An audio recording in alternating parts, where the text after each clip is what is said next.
16 here since the start of the '85 season. Nobody in Division 1A has more success than Barry Switzer. His 16th year, he started back in 1973. Ironically, the same year that Bill McCartney became an assistant in the Big Ten with the Michigan Wolverines. But Switzer unparalleled since then. He's after his 13th Big 8 championship. The Buffs will kick the football. Their fans are into this one. And this is a game that their supporters definitely want badly. Ken Culbertson is the junior place kicker. And back to receive it. Mike Gaddis is 32 on the far side, along with Anthony Stafford, who is on the left as the Sooners look out toward midfield. We'll line you up with the Buffaloes, and this one is underway. It is well into the end zone, and see you later off the crossbar.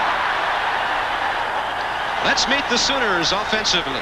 It starts with the talented sophomore, Charles Thompson, ever dangerous. Leon Perry, the junior fullback, right behind him.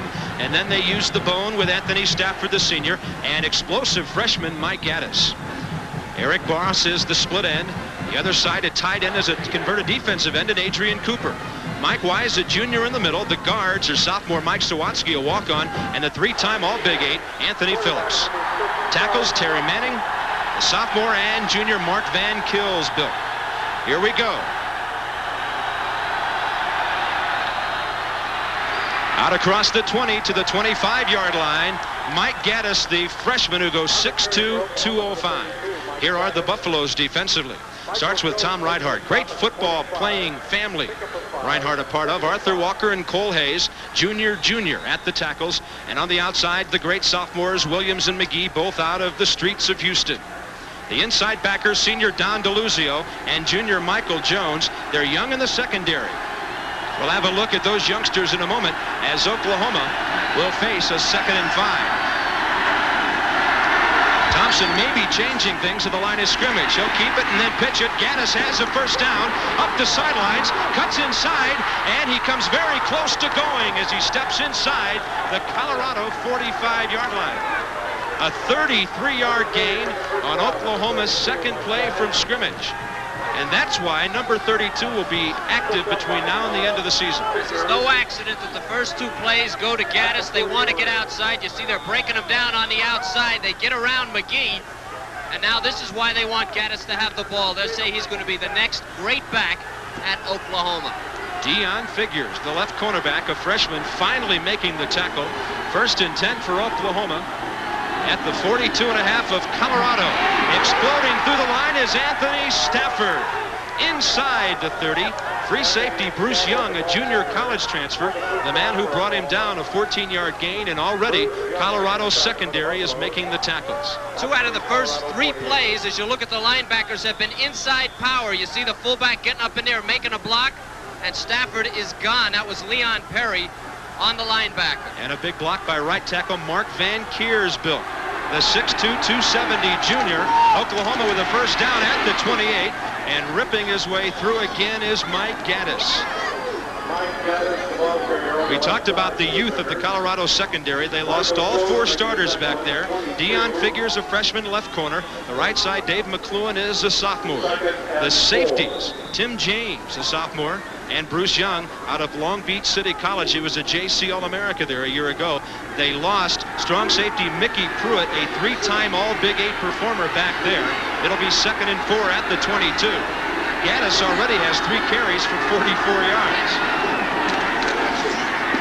Thompson keeping and then ducking up underneath the tackle inside the 20-yard line. Canavis McGee, the 6'5 sophomore, is the man who will be credited for the stop, although Thompson simply ducked under him to gain a couple of yards off the left side. Canavis McGee, we talked about him, Bobby, number 96, just a sophomore.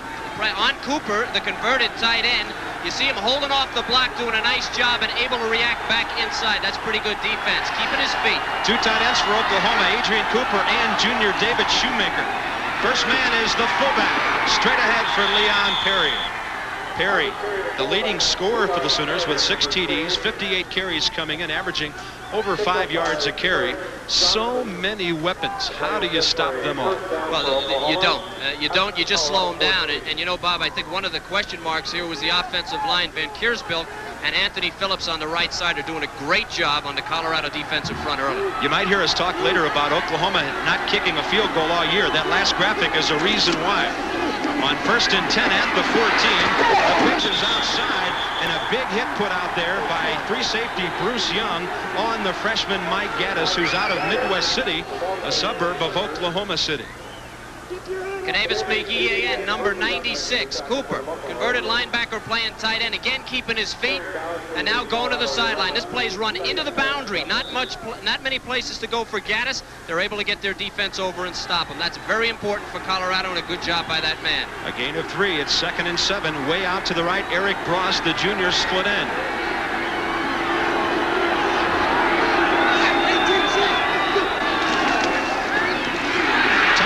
With a choice, cuts inside, he will score.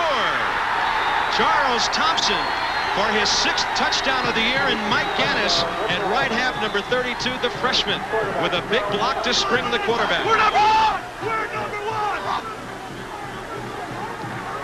So 3 minutes and 2 seconds into the game, and the Big Red already on the scoreboard. R.D. Lashar will attempt the extra point. The younger brother of departed Tim Lashar. So for 6 consecutive years, the Sooners have had that name on the back of the jersey for their place kickers. He's 24 for 25 on the year. The holder is Todd Thompson. The snapper is Eric Fultz. No problem.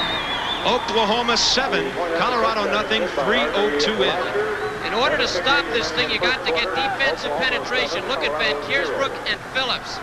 68 and 76. They clean out the defense, and now watch how much room Thompson has on the end. There's nobody even threatening him. He just uses that great speed, and he's into the end zone.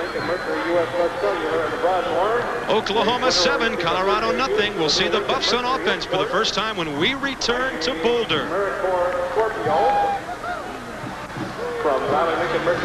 Being brought to you by the new generation of Oldsmobile. Step into the future now at your Oldsmobile dealer. By AT&T, the right choice. And by the good time, great taste of McDonald's. The taste was good. It was not much time for Oklahoma to score here early. And the Sooners, Todd Thompson, will kick it off right to left. Back to get it for Colorado. We'll have a look in a moment at their 2 return men who will try to get some things going. There's Thompson, the senior. M.J. Nelson, 18, and 9, Mike Pritchard. Back to get it for the Buffaloes, and here's Thompson's boot. Twisting. Hash mark right, 5 yards deep, and M.J. Nelson, the junior halfback, figures he'll keep it right there. Let's meet the Buffaloes. Sal Anesi out of Oceanside is the quarterback. He's a junior. Behind him is Eric Kissick out of Kansas. He is the 6-foot fullback. Mike Pritchard, and look out for Eric Bieniemy. He's the talented tailback, number 1. Jeff Campbell is the split end out of Vail. The tight end has never caught a pass at Colorado, John Perrick, a junior. Eric Norgard, outstanding performer at center. He's surrounded by Joe Garton, a sophomore, and junior Darren Muhlenberg at the guards. And the tackles are Bill Coleman, just back from a knee injury, and Mark Vanderpool, just a sophomore. Nose of the ball at the 20. Motion man was Pritchard. Left-handed throw, and it's down the sidelines and out of bounds. Mike Pritchard, the man throwing it, as it was complete out to JoJo Collins. So some first play, razzle-dazzle by the Buffaloes. I have to tell you, I did Colorado in the Blue Bonnet Bowl about 2 or 3 years ago, and I criticized them for being too conservative. I ran this one in high school, but I'll tell you, against Oklahoma, an over-aggressive defense that makes it work, that's a great opening play. Get the Sooners a little something to think about. Campbell finally on the tail end of that play, and it's the Buffaloes out over their 40. And Essie left side for Bieniemy, and the Sooners stack it up pretty well out there on their right side. Defensively, Oklahoma lines up with senior Tony Woods at nose guard. The tackles are sophomores, Tom Backus and Scott Evans. Evans is outstanding. Wayne Dixon, a junior, left end. On the right side is James Good, a sophomore. The inside backers are Kurt Casper and Frank Blevins, both out of Texas. A lot of the Sooners are, of course. Jerry Parks, a freshman, and senior Scott Garl at the corners. And the safeties are Kevin Thompson, a junior, as is Ken McMitchell.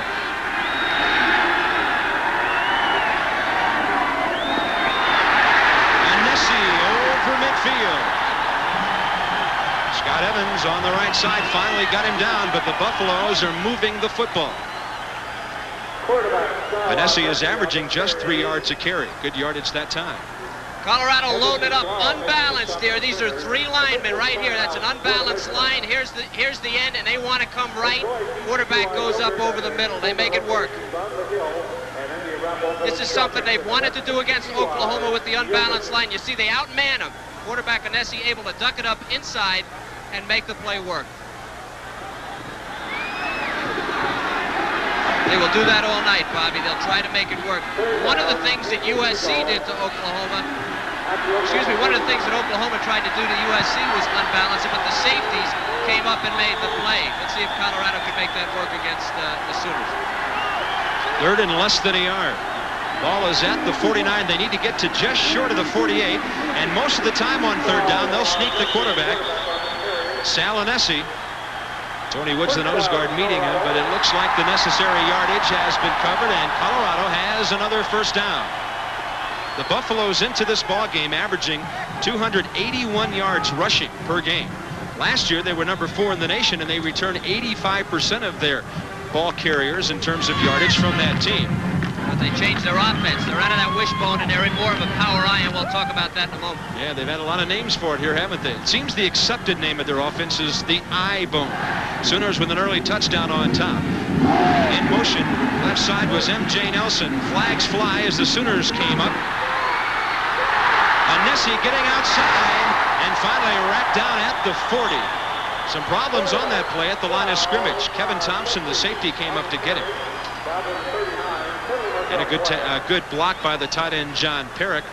Basically, that's his job at Colorado, not catching the football with 0 receptions as a junior. That might be a free one here. Now, it looked to me like Oklahoma jumped off sides and they snapped the ball.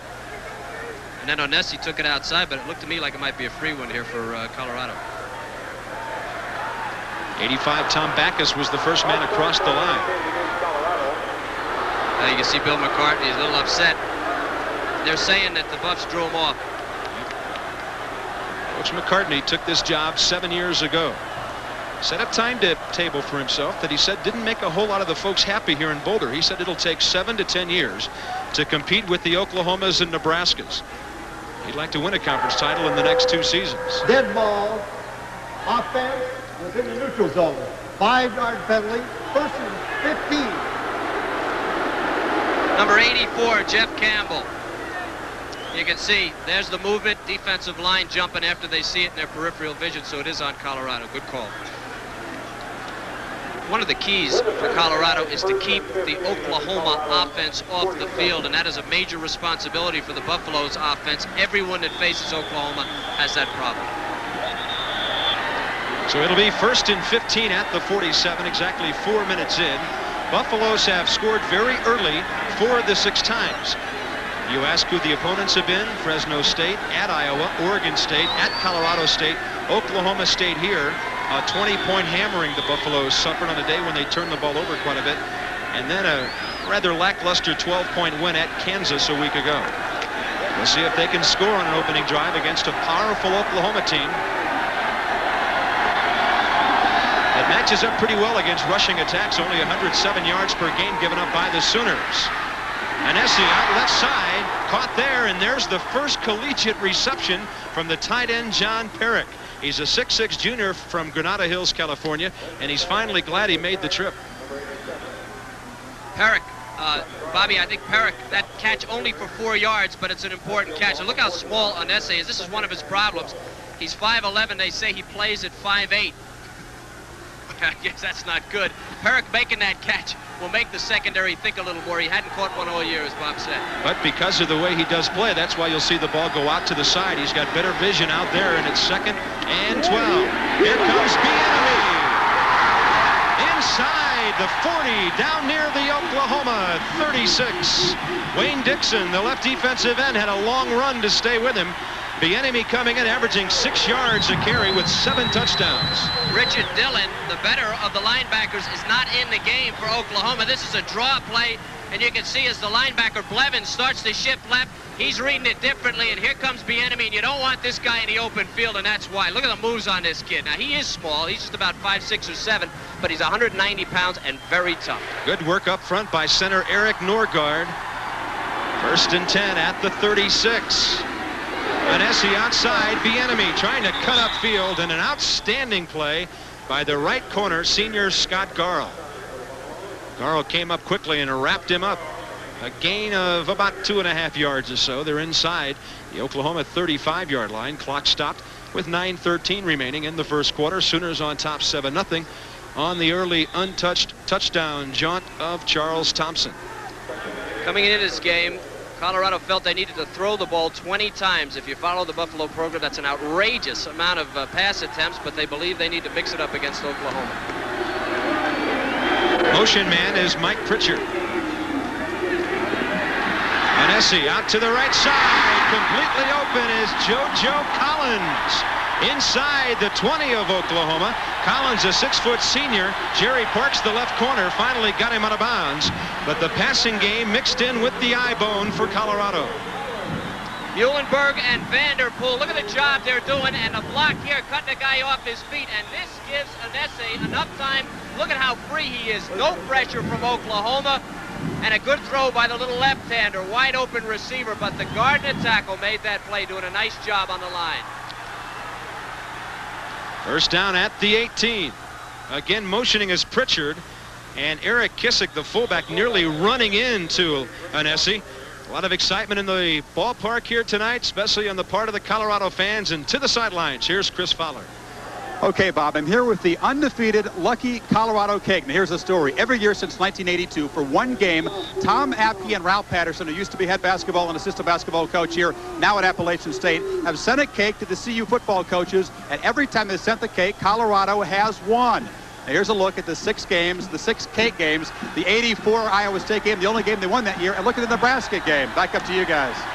Trying to take the cake against Oklahoma tonight. Anesi at his own 26 into the end zone, a receiver down at the goal line. It appears that JoJo Collins may have slipped as he tried to make a cut out toward the flag. You're right about that, Bobby. He was covered pretty well, and Anesi threw the ball to a spot that he couldn't get to. Have to laugh. Last week it was ice cream. Chris, this week it's cake. To keep an eye on him. He's going to be growing out of his clothes. Well, we're headed down to the southeast next week, so he'll probably have some barbecue. Yeah. Illegal procedure on the offense. Decline. 3rd down. Oklahoma against opposing team offenses have given up first downs on 3rd 25% of the time. And it's been a while since the Buffs have scored a touchdown against Oklahoma. Out to the right side, the ball was tipped. Waiting for it was Eric Bieniemy, and inside linebacker Frank Blevins, a 6'4" sophomore, showing some good range there as he got out to get a hand on it. It would have been an easy catch. That ball's a little bit underthrown. Great job by Blevins. This is as tough a thing as you'll ever have to do as a linebacker, picking up the last back. You see him take it on the right of the screen. He went out of the picture. Here he is from behind, number 35. Watch this, great effort, because this ball is just about there, and that is the toughest coverage you'll ever have. 35-yard field goal attempted by Ken Culbertson. Not the prettiest kick, but it does just sneak inside the left upright. Culbertson on the year, now 3 for 4. He's hit from 28, 48, and now 35. And Colorado, 6 minutes and 46 seconds in on the touchdown. Colorado with a Ken Culbertson field goal at 7-3. Better than 6.5 minutes in. Culbertson will kick it off. Back to receive it for Oklahoma. Mike Gaddis and Anthony Stafford.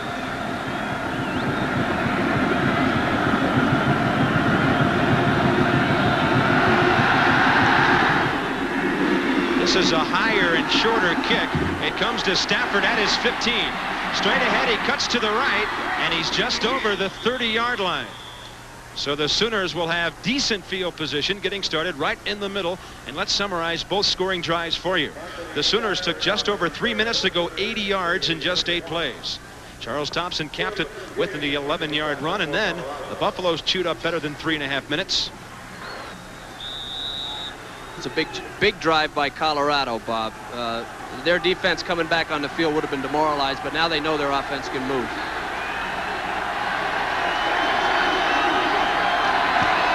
First man through. Big fullback, Leon Perry. 6'1", 223, a junior out of Orlando, Florida. Cole Hayes, one of those he was carrying with him, and he decided to carry the other tackle, Arthur Walker, on the left side as well. Then they're going to need to slow down Anthony Phillips, the only remaining starter from the early season offensive line. He did a great job on that play, and in fact, he just ran down the field in front of the ball carrier. Somebody's going to have to hold him up. And a footnote on the freshman, Mike Gaddis. When the Sooners went 80 yards in 8 plays a moment ago, he had 4 of those plays for 47 yards. It's 2nd and 5. There is Anthony Stafford out across the 40 to nearly the 45. It'll be an Oklahoma first down. Left inside linebacker Don DeLuzio, a senior, was the man who brought him down. DeLuzio, the defensive captain, number 4 in tackles on the team. He's number 49. Boulder, Colorado, Folsom Field, the home of the Buffaloes. You're watching the first night game in the history of Colorado football played here at home. And it's Oklahoma 7, Buffaloes 3. First down just outside the 45. Noise is a factor. Thompson doesn't like something that happens at the line of scrimmage, and he will call an early timeout. We'll take one as well with 7:09 remaining in the first quarter of play. 8th-ranked Oklahoma on top by 4.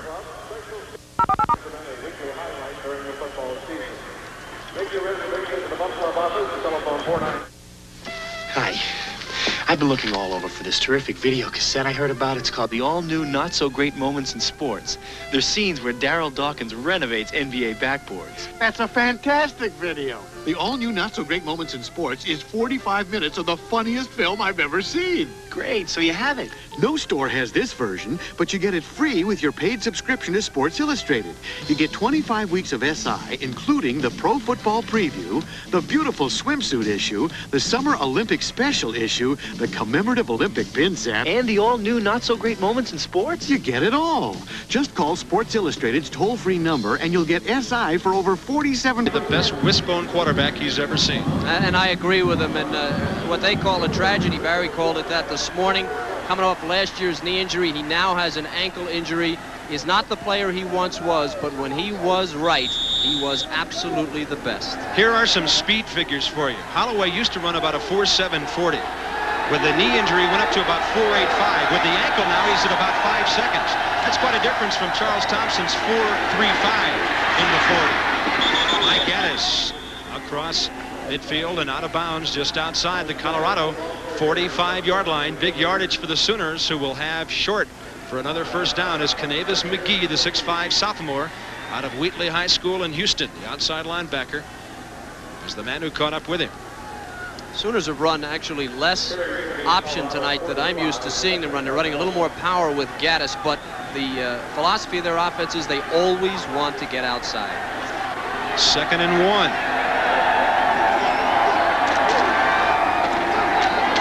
Gaddis just bumping off would-be tacklers, has the first down near the 42-yard line. And they're doing some running at Don DeLuzio right now, the left inside linebacker. Well, DeLuzio's another kind of a tragic story. Amazing that he's even back. He's had 2 knee injuries. Number 49, you see him duck under and help with the tackle there. He also, although he's a co-captain, not the player he once was. He had some problems in the offseason 2 years ago, came back, hurt his knee. He's worked his way back. He's having a little bit of a tough time of it tonight. Oklahoma has checked in Eric Mitchell in the wishbone. He leads the way as Stafford gets the give, and he is wrapped up by Arthur Walker, the 6'5 junior, who goes 255 at left tackle.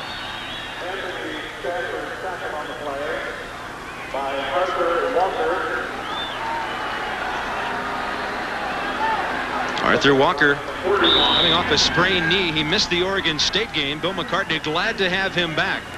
One of the few times Oklahoma has had short yardage gained on first down. Adrian Cooper is checked out. Oklahoma has in the ball game Artie Guess, a split end, number 18. He's wide to the right. Thompson goes left, cuts up, couple of yards there. Inside the 40, Michael Jones, who plays alongside DeLuzio at the right inside position. The 6'2", 230 junior in on that play, number 59. Second time around against the wishbone. The one thing you can't practice against, of course, is Oklahoma's speed. But look at Jones, the leading tackler, keeping his feet long enough to get in underneath. What I was saying was the second time around, second series against this offense, you can adjust a little better after you've seen the speed of it. Oklahoma facing 3rd and 6. Sooners in third down conversions, 38% on the year. And Thompson wants another timeout. 2 timeouts spent in the first 10 minutes of the game. And here's what happens when the sophomore quarterbacks. This sort of thing doesn't happen with Jamel Holloway in there. Well, you talked about the 40 times, Bobby. You're right. The basic difference between these two players may not be athletic. You've got inexperience with Charles Thompson. I think he's doing the right thing. If the kid doesn't recognize the defense, I think they wanted to run into the boundary. Colorado was defending the boundary. Barry's yelling at him because maybe he should be able to recognize that, but he does not recognize as well as Jamel. Jamel was as good as anybody ever was at reading defenses. Don't forget, right after our game here tonight, we'll be going back to our college football studios where Tim Brando will recap the day with scores and highlights from around the nation. And then at 11:30, it's a big WAC matchup as BYU takes on the Rainbow Warriors out in Hawaii. It's a tough down for Oklahoma. 3rd and long. They ran it all day against USC, and they lost that game. And Thompson is not the passer that Jamel is either. But I'll tell you about Oklahoma, Bob. You can look from the run just about anything on 3rd down. They could option to the wide side, run the fullback, or throw the ball. It's a big early defensive play for the Buffaloes of Colorado. Thompson with a deep drop back to midfield. Out to the left side. Bross with a great catch, but he's out of bounds. Eric Bross, the 6'2 junior, was stretched out that time. Free safety, Bruce Young all over him. And Oklahoma will face 4th and 6. Long Beach City College, number 7, Young. He was an All-American in junior college, and it's not that difficult for a defensive back to make the transition. He's close enough, the ball a little bit overthrown, and they make the difference. Great catch by Bross, great catch. Todd Thompson averaging 40 yards a kick. Jeff Campbell and JoJo Collins back at their own 10. They won't mess with a kick that is anywhere inside the 10-yard line. He tries to pooch it. It'll land at the 5 and go into the end zone. A 38-yard kick. And the Buffaloes trailing 7-3 with 5:17 left first quarter. Will start 1st and 10 at their own 20-yard line.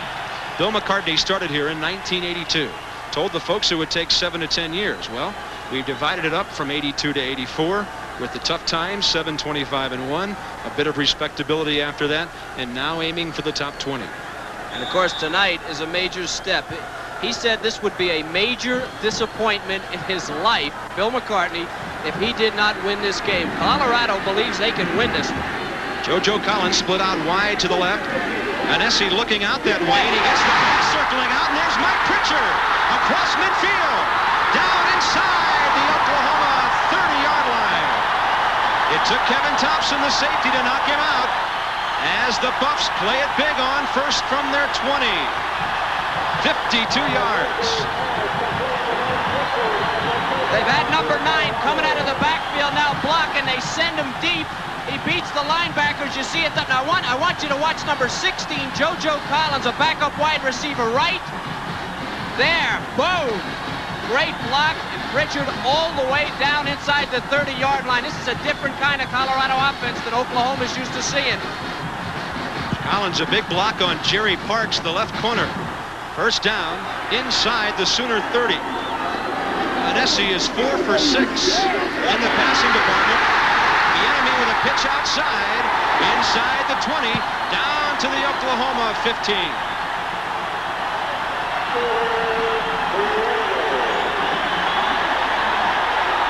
So some diversification by the home team. Well, you can only do 3 things in football, but Colorado's doing them well. Run right, left, or up the middle. The pitch by Anesi, and you're going to see a block again right there on the ground. Nelson, number 18, made a great block at the corner, and this is the guy that has to carry the ball, they say, 20 times for 100 yards tonight. If he does it, they can win. The enemy having a big night. JoJo Collins into the game, split out wide to the left. Interesting things have happened with him in the game so far. Motion man is M.J. Nelson. Quick opener to the fullback, Eric Kissick, off the right side, down near the Oklahoma 10-yard line. And he has some words with the tackler, linebacker Kurt Casper. You see, now this is what Oklahoma is used to doing to other teams. Colorado established the wide play. They've established the pass, and then they go to what is really an undersized fullback up the middle. Why? Because they think he's going to score a touchdown?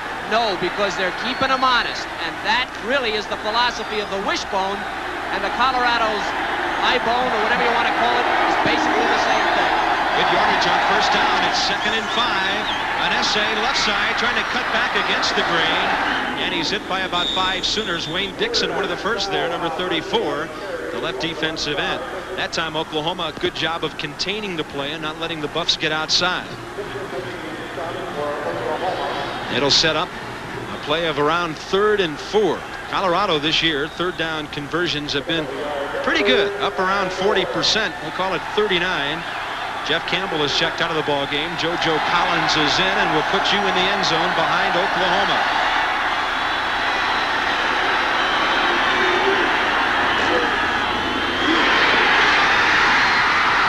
Out of the reach of tight end Tom Stone. An essay had him open. He had beaten the defender, but Colorado could not put 6 on the board, and they still can't get into the OU end zone. Oh, this is an awful, frustrating play. Here's Stone. Nobody's covering him, and he's wide open. An essay just leads him. Now, Stone is not a real fast player, and that was the difference on that play. He had beaten Jerry Parks. There it is. Parks never had a clue. 26-yard attempt coming up for Culbertson. Campbell the holder. Chris O'Donnell is the snapper. And it's to the left, and it's good. So he seems to be pulling the ball a little bit tonight, but he snuck it inside the left upright a couple of times. And with 3:34 remaining in the first quarter, Oklahoma 7, Colorado 6.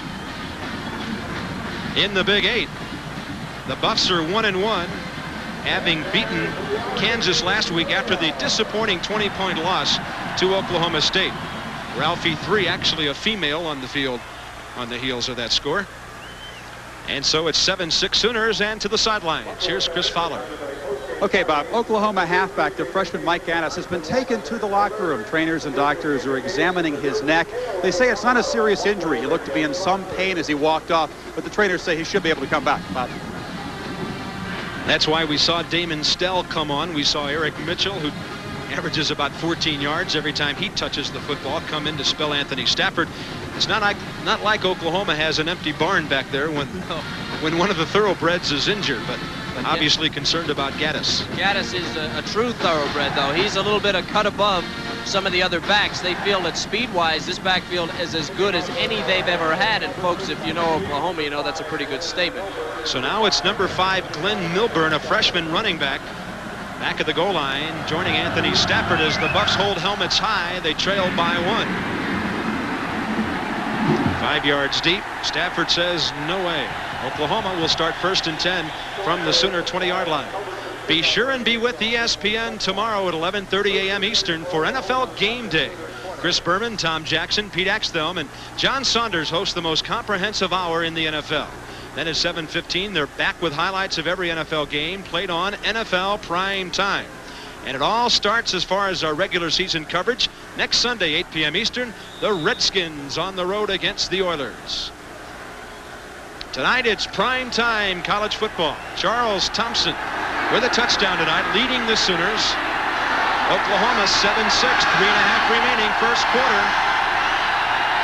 Big noise factor because they're right in front of the student section. Thompson cuts up near the 25, and he may have stumbled across as outside linebacker Alfred Williams, the 6'6 sophomore out of Jesse Jones High School, Houston. Number 94 wrapped him up. It was a double option. No thought of going to the fullback. And now they're getting a little bit out of their game plan. Their original game plan was power inside to Gaddis. Gaddis out of the game, temporarily at least, with that injured neck. And now they're going back strictly to the option. No more field goals, they're telling Sal Anesi. Still trying to get into the end zone are the Buffaloes against Oklahoma. Quick opener. Fullback. Stumbling ahead, Leon Perry. He looked like he had absolutely nothing and still got it up within about a yard or so of first down territory. Perry's so powerful. He's number 28 career in Oklahoma rushing. Redshirted last year because he was rehabbing a shoulder injury, but he's a tough, strong runner who is quick to the hole, and that fullback is a tough guy to bring down. He's out of Orlando, Florida. Let's summarize Colorado's scoring drive for you. Minute 43 to go, 74 yards. The big 52-yard pass got things started, ending in the field goal at 7-6 Oklahoma. Two tight ends, Cooper and Shoemaker, in for the Sooners on 3rd and 1. Straight ahead, and it's Anthony Stafford for the first down. Stafford, a 5'7" senior out of St. Louis. Michael Jones, the right inside linebacker, with the tackle. They're going right every time they need a yard, and they're going behind Anthony Phillips. You got Wise, 65, in for Latham, who's injured. Phillips doing a great job. And Oklahoma having a big day on the right side of their line. So if you're sitting at home and you're wondering on short yardage, keep an eye on number 68, Phillips, and number 76, Van Kiersbuilt, and also 65 wide. Big disparity in rushing yards. The Buffaloes have done it through the air. First down for Oklahoma. Thompson keeping, throwing out left side, and falling down on the play was Eric Bross. He was inside the left hash mark and then was to break out to the flat. It was a timing pattern as Thompson had sprinted out, and Bross simply lost his footing, and that's not the first time it's happened to a receiver here tonight.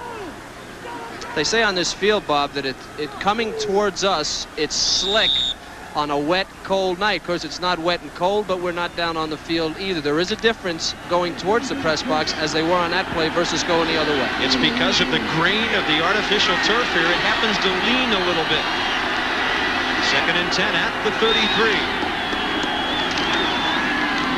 Flip to the belly of the fullback. Thompson escaping, and he could turn this into something big. A nice play by the right corner. Dave McClellan came up and knocked him out of bounds. When Thompson eludes that many tackles, you have the feeling he's about to break one. Luckily for Colorado, number 12 McClellan stayed with the play. Okay, the one thing they say about McGee, he's just so quick. He gets rid of Van Kiersbuilt right away, and you see great penetration. That'll kill the wishbone anytime. Thompson headed for the sideline and knocked out of bounds. Again, a 3rd and long. With Thompson in the game, they are not as effective as they would be with Jamel. Adrian Cooper, the starting tight end, a local guy from Denver, who was within about 3 steps of the football coach's office of signing with the Buffaloes, turned around and walked out, visited with Barry Switzer the next day, and signed with Oklahoma. So he has checked out of the ball game, and they brought in. Sideline warning against the home team on the sideline. Well, the Buffaloes are having a hard time containing themselves on the far sideline. There's a lot of buffaloes, a herd of buffaloes on that sideline. Artie Guess is into the game. A sophomore split end. He's out of your screen, down to the left. On 3rd and 9, they're in the eye. Oh, Coach Switcher's going to love this. Well, I'll tell you what happened. Last time out for the Sooners in the half. I can tell you what happened there. Colorado was confused defensively, and they were moving. When Thompson came up to the line, there was nothing recognizable back there because Colorado hadn't decided, and he was confused, and he called timeout. Take a look at these guys moving around now. Watch how they move here. Now, they're not completely sure because, see, Oklahoma has gone to a 3 wide out set. You can see top of your screen where they split. They've got a slot and a wide receiver at the bottom of your screen. Colorado was trying to adjust, and Thompson got confused by their adjustment. He called timeout. That's the right call for a young quarterback, and that's a different kind of formation from Oklahoma, 3 wide outs. So with a minute 41 remaining in the first quarter of play here at Folsom Field in Boulder, and Oklahoma on top 7-6, the Sooners are out of timeouts for the rest of this half. Charles Thompson out of Lawton, Oklahoma. In his first game started last year, he had 123 yards against K-State and 3 scores. He's been explosive ever since, sharing some time with Holloway. The ideal situation for Barry Switzer is to get Holloway back to 100% and then alternate them. He does not want to play Holloway here tonight if he doesn't have to. If he can get Jamel back to 100%, and that's questionable. Jamel, when he was 100%, he was like he was from another planet. 3rd and 9, we'll try it again. lot of noise from the students right next to the Sooners on that side. Bombing it, overthrowing it down the left side, intended for Eric Bross. Staying with him step for step, the freshman cornerback Deion Figures, and the Sooners will kick the football.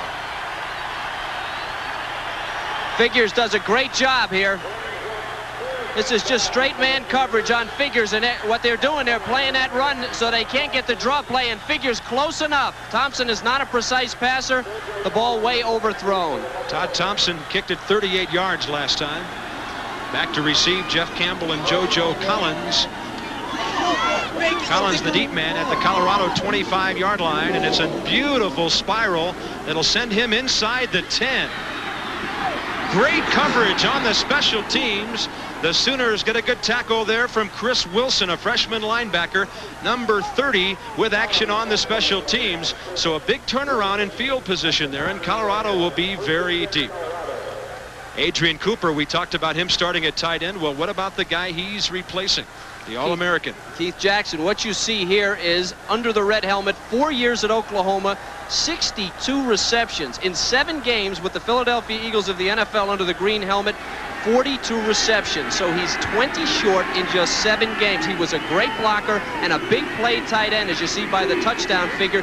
They do not have that on this team, and it hurts him because that's a short pass, and what you see Thompson attempting is maybe not possible for him at this point in his career. Sal Anese optioning left. Bieniemy, nothing there. Sooners had 5 white shirts out on the right side defensively. Second down coming up, and here's Tim Brando. All right, Bob Carpenter, thank you. Washington State has a quarterback. He may not be Troy Aikman or Rodney Peete, but he's Tim Rosenbach, and he's leading the country in passing efficiency. Here's a touchdown pass to Elmer Thomas, and Washington State right now is trailing Arizona State 24-21. Elsewhere in college football, Southern Miss and Southwest Louisiana 10-0. The Golden Eagles, they may be Independence Bowl bound. Ohio State over Minnesota 10-6. And Utah State and San Jose State. We'll update that one for you later. All right, Tim, on second down, they're in the eye, and it's up the middle of the field, and Jeff Campbell has it at the 49-yard line. Right up the middle, over top of the Sooners, and another big passing play. Colorado's had the ball 3 times tonight. Every drive has featured a big play through the air. And this is an entirely different offense. You're exactly right, Bobby. Campbell, 10 catches, 284 yards coming in, but how about the pass by Anese? Right there, and Campbell makes the great catch. Not great speed, but he knows how to get open, and Anese knows how to find him. This is something Oklahoma's not used to seeing from Colorado, and as yet they have not adjusted. Nothing Kevin Thompson could do about that one. First down at the 49. Motion Pritchard. They go behind him to Bieniemy, and he has maybe 2 or 3 yards off the right side. Eric Bieniemy out of West Covina, California, number 6 in the nation, averaging 137 yards a game. He's on a pace to gain 1,500 this year. Passing yards. Not surprising for Oklahoma, but Colorado did not complete a pass last week. Yeah, great point. The 0 surprises no one. The 133 is a surprise. Colorado averages 112 per game. Second down and 8. Bieniemy again, right off the middle, and this could be one of those times early in the ball game as we approach the end of the first quarter when Colorado might go to their tailback 3 straight times to get the guys emotional on the front line and get that running game established. Barry Switzer on top of Bill McCartney, 7-6 after 1 quarter of play, but the Buffaloes are right in it. It will be a great sky for our pre-Halloween weekend a week from tonight. But tonight here in Boulder, there is excitement at Folsom Field. Second quarter to start. Colorado 3rd and 4 at the Oklahoma 45-yard line. Motion man Pritchard. Anese down the middle, and the defensive play made by Ken McMitchell. The 6'1 junior out of Indianapolis stretching to knock that one away from Pritchard, who is right down the middle again. Well, he wants to go to Pritchard. Pritchard's the motion man out of the backfield. McMitchell with him all the way on his back. I don't mean that literally. That's great coverage. Getting that right hand in there. Now this is the key. The key is the hand on the side of the ball without touching him. That's just tremendous defensive position and a big play for Oklahoma. Senior Keith English averaging a nation-leading 48 yards a kick. Back to get it, Jerry Parks at his own 10. A tight spiral that wobbles its way into the end zone. So this will be a 45-yard kick. Sooners still take over, and here at the sidelines, Chris Fowler. Okay, Bob, update on Mike Gaddis, the Sooners halfback. He has a stretched nerve at his neck. He's in the locker room right now. They are x-raying him, and at halftime they'll evaluate whether or not he can return. Obviously disappointing. This is his first start. The Sooner coaches wanted to showcase him tonight, Bob. Barry Switzer, though, feels pretty good about the guy behind him. Number 27, 6-foot senior Damon Stell. Gaddis had carried the ball 6 times for 58 yards for Oklahoma. Eric Mitchell is in the ball game for the Sooners. There's Mitchell, straight ahead and then ducking just over the 25-yard line. Eric Mitchell came out of Pine Bluff, Arkansas, a highly recruited quarterback. He was an All-American, and with a lot of quarterbacks, he's now a halfback in the Oklahoma picture. Well, the Sooners trailing in total yards. They've done it on the ground. Colorado's done it through the air, and the Sooners have used all of their timeouts, and we've still got 14:20 remaining before halftime. Oklahoma 7, Colorado 6. Second down and 5 at the 25.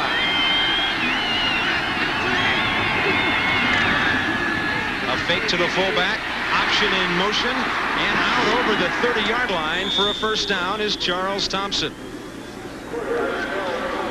Again, they came with an unbalanced line to the wide side of the field. Now, Colorado is going to have to adjust to that formation. And that means that they've got the center, 3 linemen, and then a split end on the line of scrimmage to the wide side. That's too much power and too much room for the Sooners. They're going to get a big play out of that if Colorado does not adjust. Ball is just over the 32. Eric Ross split on wide to the left. Adrian Cooper, the tight end, near side. Thompson does a 360 and gives it to Eric Mitchell, and he is hit hard. Finishing him off after Cole Hay stood him up was the right outside linebacker, Canavis McGee. That's one of those situations where number 82 stands up the runner, and number 96 starts licking his chops and hits him right in the numbers. You don't see too many halfbacks with number 1. Eric was a quarterback. And take a look at the shot McGee gives him here as he turns around. The one thing he's not doing, he's not getting down and protecting himself as a running back. He needs to do that. Well, Eric is a pretty confident runner. He likes to go for those extra yards. He took an extra hit. Tumbling up to the 40-yard line is Anthony Stafford as he was upended by Michael Jones. The clock continues to run. Under 13 minutes remaining in the first half of play with Kevin Kiley and Chris Fowler. This is Bob Carpenter from Folsom Field in Boulder. There's your clock and the score. Early touchdown run of 11 yards by Charles Thompson.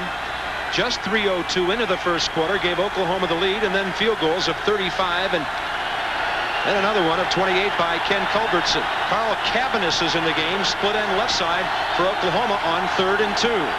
Fullback. Looks like a first down for Leon Perry. You've almost got to play that as a straight dive and short yardage. Oklahoma will run that fullback. Perry's tough, 223 pounds. You have to stop the fullback. Mike Wise in for Latham, who's an all-conference center. Latham is injured, 65 on Reinhardt. Gets him turned just enough, and then you've got 223 pounds that runs a 4.5 coming. That's Perry, and he's going to get 2 or 3 yards. Good block by Wise, who has played better than Coach Switzer said he thought he would. Barry Switzer lost Bob Latham in a game you saw on ESPN at North Carolina. Expected back maybe against Oklahoma State in 2 weeks. A big game in Stillwater for both clubs. Thompson outside for absolutely nothing there as Dave McCluen came up from right corner to totally destroy that play from the offensive standpoint. They had the right defensive coverage called. McCluen had zone on the short side of the field. Now here's McGee. McGee's going to play both. The quarterback, he gets the ball pitched. McCluen comes up to make the tackle, and McGee helps him out. And that's just great boundary defense by Colorado. Both players with ties to the pros. McCluen's dad, Kent, played with the Raiders, and Canavis McGee's high school coach was Kenny Houston, the Oilers all-pro safety. 2nd and 13 at the 40. Thompson fakes to the fullback, keeps it himself, feeling his way up the line of scrimmage, and cuts upfield. A play that took a long time to develop, and he gets about a foot short of midfield before Michael Jones forced him out of bounds. It does take talent, speed, and patience to run the wishbone when it's strung out like that. This is all athletic ability by Thompson. This play is stopped. Now look at Thompson recognize that he can go laterally. Right there, he turns the Jets on. Watch the block by Stafford here. Great block. And then they get him out of bounds. That was very close to being broken, and it was all on Thompson's athletic ability. Now again, short yardage. Stop the fullback. Force him to keep the ball. The quarterback, turn it upside, let your pursuit stop it. 3rd and 3 at almost midfield. They've got to get inside the 47. It's a long 3. And they do not get there. Tom Reinhart, the nose guard, stacking things up for Colorado. Okay, remember what I said. Stop the fullback. That means clog the center. Now watch Jones. Number 59. He's coming, and the reason is they want to stop the fullback. He gets in here. He gets Perry and Mitchell. He gets both blockers here. Take a look at this. 59 gets both blockers. There's nowhere to go. The rest of the defense covers up. It's a great call defensively. Great execution by Jones, and a pretty good replay downstairs, guys. Tom Thompson to kick it. Put you behind him, looking toward the Colorado end zone. And it's a fake. It's also an Oklahoma first down, but a fumble. The ball was carried and dropped by Chris Melson, a defensive back for the Sooners. Don DeLuzio in on the play, and the Buffaloes have it. Oklahoma had a first down and then coughed it up. So the Sooners fumble for the 30th time this year and lose their 12th. Well, this is a great call here. Here's DeLuzio, 49. He's going to eventually wind up with it. Take a look at the hit. Great hit. Helmet right on the ball by Bruce Young. And DeLuzio with the rest of the defense. That would have been a first down, but not a bad reaction by the Colorado defense on a fake punt. Those things are tough. Great tackle. Helmet right on the ball. That's what you need to do. So Oklahoma had its first down, and here's Sal Anese. Pritchard motion near side. Anese looking down the middle. Campbell! At the 25 of the Sooners. He averages 28 yards a catch and got 31 that time. This kid was a walk-on. He's 5'9", 170 pounds, number 84. And that's a great pass by Anese. The pass on Kevin Thompson with the coverage. The coverage not great, but on first down, you really can't expect them to be expecting Anese just 5'11", doing a great job. And I tell you, game plan for Colorado is right on tonight. He's throwing 60%, 6 for 10 for 165 yards. Inside the Sooner 25. And maybe a yard is wrapping him up with Scott Evans, the right tackle. Now the game changes a little bit as they get close. They're inside the 25. Remember, Anese, number 8, is only 5'11", and they say he plays about 5'8". How does it change? You can't get the same loft. You don't have enough field. So he's going to have to go wide. They're going to have to shorten their routes, and that will put him at a little bit of a disadvantage to Oklahoma. Let's get in here, baby. What's up, Tank? Yeah, Tank, do it. You come to get it. Yeah, the defense is fired up. We'll see if the offense can translate it into something here. They'll shift the tight end Perrick and the halfback Pritchard to the right side. And running behind them is Bieniemy. Stopping and then getting a first down. He might score!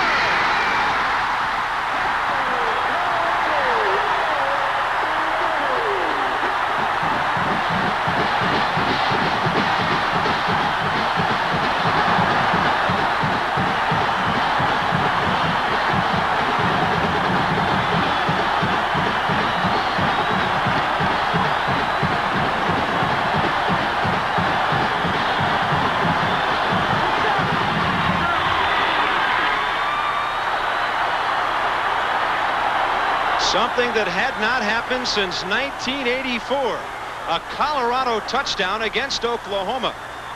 And on the extra point attempt, the Buffaloes have been charged with a timeout. It might have been because the mascot was out on the field.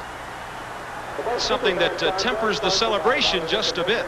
I don't know, Bobby. If I was Colorado, I'd like to see that guy on the field all night. They haven't scored in 3 years. 9:11 left before halftime, and the Buffaloes are on top for the first time. 12-7 Colorado. Extra point coming up. You by GMAC, the official sponsor of America's Dreams. By the U.S. Army, learn how to get an edge on life. Be all you can be. And by Pitney Bowes. See how your mailroom, copier, facsimile, and dictation systems can profit from the Pitney Bowes relationship. Barry Switzer, really disappointing series for him.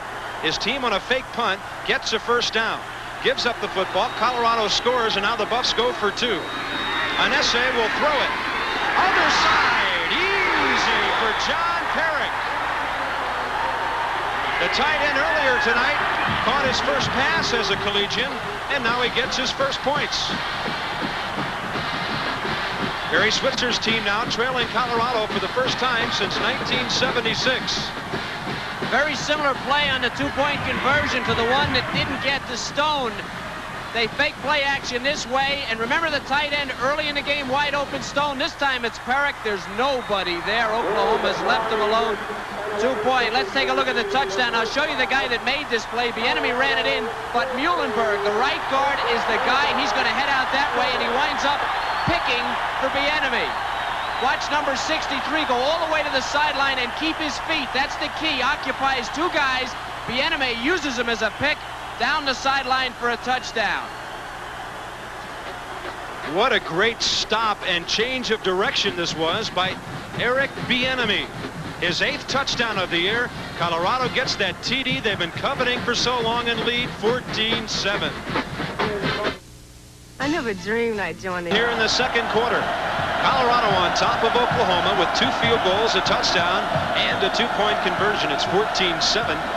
Nearest to Stafford, furthest away is Milburn to receive the kickoff of Ken Culbertson. It'll fall short at the 15-yard line. The up man is Oklahoma's number 20. That's Glenn Bell, a sophomore halfback. The up man on the special teams. Down to the sideline. Here's Chris Fowler. Okay, Bob, Bill McCartney is happy now, but about 3 minutes ago, he was livid. He did not want to go for 2 points after that touchdown. He told his offensive coaches he signaled for one. It was too late. They had called the 2-point play, and he said, well, go ahead with it. This time it worked out. He's happy now. As a footnote, the wind down here has really picked up. You saw it affect the kickoff. It's a crosswind. It could come into play. Bob? And Kevin, I've noticed the last couple of minutes, our temperature up at this level has dropped about 10 degrees. My toupee blew off. Oklahoma needs a drive. Sooners give it off to the first man through, and that is Rodney Anderson. What a story he was a year ago. Rodney Anderson came on late last year when Lydell Carr was injured and had 100-plus yards in 3 consecutive games, including 191 against Oklahoma State, 118 against Missouri, and he followed that with 119 against Nebraska. Just another example of Sooner depth. But the quick scoring strikes of Colorado tonight, a big story, better than half the field in 3 plays in just over a minute. 2nd and 5 at the 29. Anderson again has the first down out near the 40-yard line. Alfred Williams finally all over him. Remember early in the game, inside power on that first drive worked very well for Oklahoma. They're going to go back to it with the fullback. They're going to go after the nose tackle on the inside backers. I'd like to make a point about what Chris said about Coach McCartney and that 2-point conversion. I think the reason he was livid was because that is a play he might have been saving for the end of the game if he needed 2 points. That thing was so wide open that he didn't want to use it. And Kevin, he's going to go for 2 in that situation because he's got to have a win. A tie against Oklahoma doesn't do him a whole lot of good. There's the pitch. Over midfield, and it's Anthony Stafford down to the 47 of Colorado with Tim James, the strong safety. Oklahoma has no conference losses, of course, coming in, and Colorado has one to Oklahoma State. Watch to your left. There's a block. I couldn't pick it up. It was a great block on the corner here. It gets 2 people. I think that was Rodney Anderson, the fullback, and then a missed tackle. But the key was they loaded up on the corner and took 2 people out, and that made the play work for a first down. But a great block, I think, by the fullback. Anthony Stafford, 7 rushes, 41 yards as the wind whips at Folsom Field. Inside Colorado territory. Rodney Anderson on the fullback carry. Right at the left tackle, Arthur Walker. So the ball is down around the 45-yard line. It'll be second down and about 7 for the Sooners. Colorado people felt that they needed to move their defensive front a little bit. Not a great deal. They don't feel, because of their size, they can stay with. You saw Alfred Williams there. He's 6'6", 230. That's kind of a stringy. They don't feel they can play these guys straight up. Their movement has helped them, but you open yourself up for a big play when you do that. Artie Guest came into the game lined up on the wrong side. Adrian Cooper told him to get out wide right. He was the man crossing through your screen. Thompson keeping just over the 45-yard line, and nose guard Tom Reinhardt stayed right with him. That's about the only time you can catch Charles Thompson is when he's in traffic right in the middle of everybody. Great job by Reinhardt coming from the nose guard position. The nose guard, what he wants to do, number 97, is keep his feet. See 97, he gets rid of the center, goes right down the line. When he knows it's wide, you flatten out, go right down the line, and it runs him right into the quarterback. That's terrific nose guard play. Charles Thompson, 5 yards a carry, 8 rushes. He's covered 40 yards. It'll be third down for the Sooners. And they're coming right on this play. They're unbalanced to the right. In the eye. Thompson rolling out. He's got a man open. That's Eric Mitchell at the 25. Wrapped up by Tim James. They had Cabanis or check at 43 Cooper, the tight end, down deep. And then Eric Mitchell just circled in behind him. Eric Mitchell, we talked about him. He's a former quarterback. Figures gives him kind of a half chuck, but you see Mitchell put his hand on Figures to gain some balance and get away from him. A nice throw by Thompson. Good catch. This guy's just a terrific athlete, Mitchell. I thought one of the fine wishbone quarterbacks 3 or 4 years ago, but he couldn't break in against Jamel. Great pass. Good play. His first catch of the year, good for 20 yards and a first down. Flags fly as Anthony Stafford has it.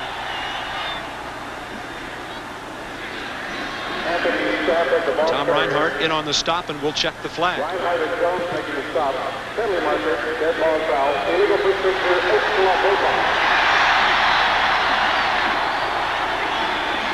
It's going to be a penalty on Oklahoma. Coming in 50 penalties, 429 yards. What are the 2 most serious things for a wishbone offense?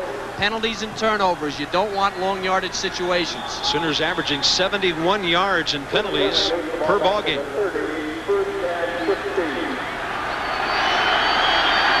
First and 15 as the ball moves back to the 30. Mitchell, Anderson, and Stafford in there. And on the end around, it's the tight end, Cooper. Nowhere to go on the short side. And a turnover on the play.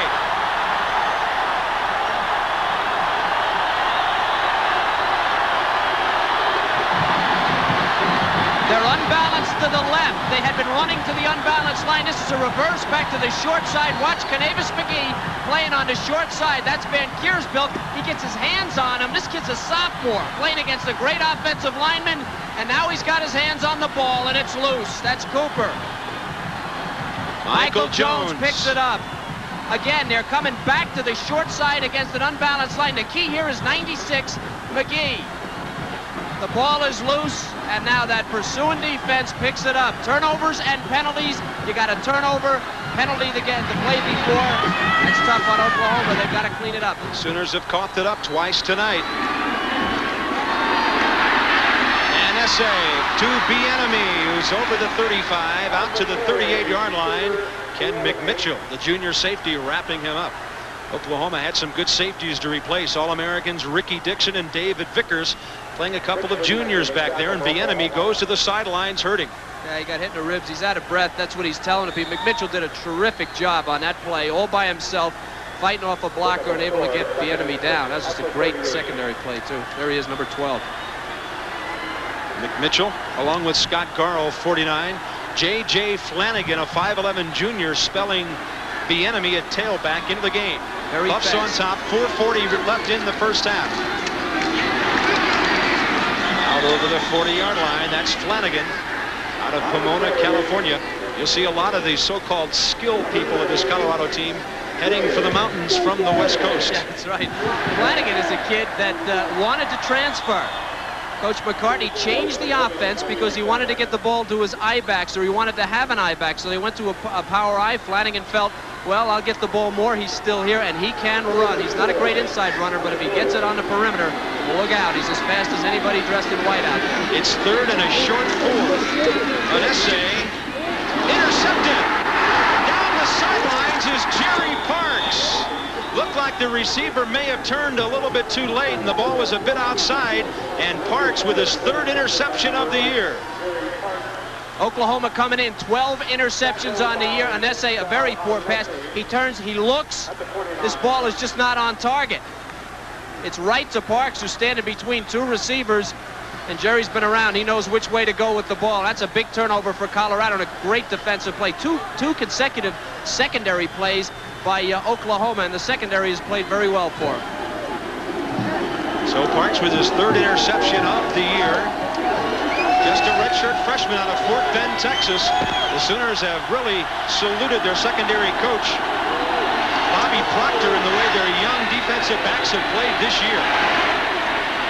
Right through the middle, Anderson inside the 15. Rodney Anderson, 6'1", 212, exploding right up the middle. There's no option there. This is a dive. It's like a trap, I think, to the fullback, coming right up the middle. There's no question where they're going to go here.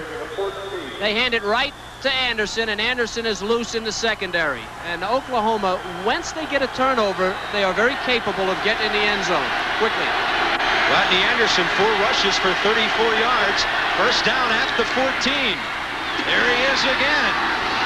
How many black shirts does it take to take him down? Canavis McGee and about 4 others finally in on the stop, and the Sooners will be close to a 1st and goal. Well, the option, the thing it does, it spreads you out, and that makes one-on-one blocking here, and you've got Wise doing a great job on Reinhardt, gets him turned. That's Anderson's legs that you see that Reinhardt's trying to get back and make the play, but he's already gone. That option spreads you out. Everybody has a responsibility, but you've got to take care of it at every point, the fullback, the quarterback, and the pitch. And when you get tired or you get a turnover, it's very tough. 2nd down and 1. Ball at the 5. Fake to the fullback. Thompson cuts toward the end zone, and he evidently has a 1st down. Canavis McGee again from outside linebacker in on the stop. And Oklahoma will be tough to stop now. The thing to watch out for here, remember that offensive line has been rebuilt. We don't know how much power they have when you pack it in there defensively. Adrian Cooper, the converted linebacker, has 2 catches. One was a touchdown last week, number 43. 1st and goal at the 2. I'm looking for the fullback. If I'm playing defense, I'm looking for the fullback. That's Rodney Anderson, Mitchell, and Stafford behind him. Stafford diving into the end zone. And Oklahoma within a point after of tying the game with 2:39 remaining in the first half. Great work up front on the right side by guard Anthony Phillips, the 3-time All-Big 8 performer, and the junior Mark Van Kiersbilk.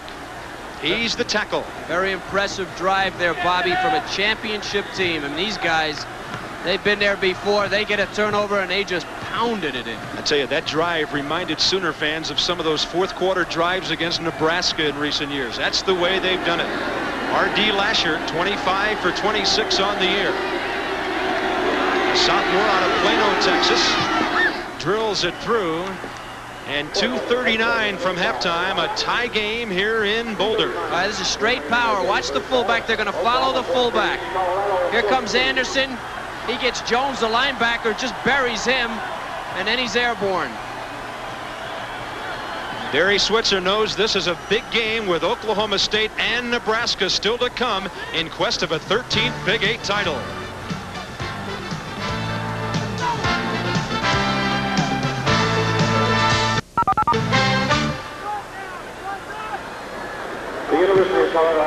Boulder, halftime approaching. Oklahoma with a long touchdown drive. Todd Thompson to kick it off. And he hits a low line drive into the breeze. It's touched by M.J. Nelson outside his own 10. He escapes one tackle and gets out near the 20-yard line. The student athlete of the game is brought to you by the U.S. Army. Get an edge on life and be all you can be. Tonight's recipient is Colorado tight end Tom Stone. Tom's an aerospace engineering major with a 3.1 GPA, and he hopes to pursue a career in NASA's astronaut program. By the way, the University of Colorado has produced 7 astronauts in the NASA program. That's an incredible statistic. That's why they're going through the air so much tonight, Kev. I was thinking, Tom, you know, if Tom was, he could have almost been airborne to catch that pass early in the first quarter. Dead ball foul. Personal foul. Personal foul on the return. You know, it's funny how when a kickoff is fumbled and something happens behind all the blockers, then bad things seem to happen with the guys who are trying to set up the return. Things just fall apart from there. So inside their own 10 is where the Buffaloes will start after that long Oklahoma drive. Well, the turnover is the key, and that doesn't show on that drive, and the defense had to come right back on the field. 4 plays, 28 yards. The fullback was the key to that drive. Anderson was incredible, just pounding it up inside and making things work. Rodney Anderson doing the job as he did late last season. Now the Buffaloes have to be careful here. They've got all their timeouts remaining. Sooners have none. 2.5 remaining before halftime. They've got 90 plus to go. They're going into what wind there is, and that could be tough in a punting game if they have to punt. They've also got to go a ways to get that first down. Bieniemy, after being shaken up a bit, gets about 10 yards of the 20 back on first down, and here's an update with Tim Brando. All right, Bob, good to hear your voice tonight. Let's now show you what's happening between Washington State and Arizona State. Kelvin Fisher now breaks through, and it's a wild one right now. The Sun Devils leading by 3 in the fourth quarter. Bob? What an interesting season those clubs have had. Washington State up and down every week, and they have done some outstanding things in the Pac-10. The clock here in Boulder is just under 2 minutes. It's 2nd and 12 as we approach halftime in a tie ball game. Bieniemy really protecting that football out over the 25-yard line. And Kev, I made the point a moment ago. They've got to be careful down here. They turn the ball over, and they could be in big trouble going into the locker room. You can see Bieniemy really protecting the ball as he goes up the middle. A quality back, this kid. Again, not very big, but he's 190 pounds. And look at the explosion coming through the hole. As Bobby said, both hands on it there, and then trying to get his arm on it there, but somebody grabbed a hold of it. This kid, little backs that weigh 190 pounds are the worst things you could ever, it's like your worst nightmare on defense. 3rd and 4. On SA right side, pitching, and nowhere near the first down. In fact, for Oklahoma, they almost got the ball carrier out of bounds, which really would have been a big play, but the clock runs with a minute left now as Wayne Dixon was in on the stop. So the ball will be turned over to Oklahoma. By the time the Sooners get it, they won't have a whole lot of time left. They cannot stop the clock. Oklahoma has adjusted their defense into the boundary, and there's nothing there anymore. That interception, their coverage was into the boundary, and on that play, they went into the boundary, had plenty of people. Now, Colorado's going to have to adjust back. Keith English will kick it to freshman Glenn Milburn. Milburn is standing at his own 30.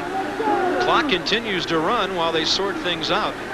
I think they're going to let it go. Buffaloes will just take a delay of game here. Clock will stop as the whistles blow.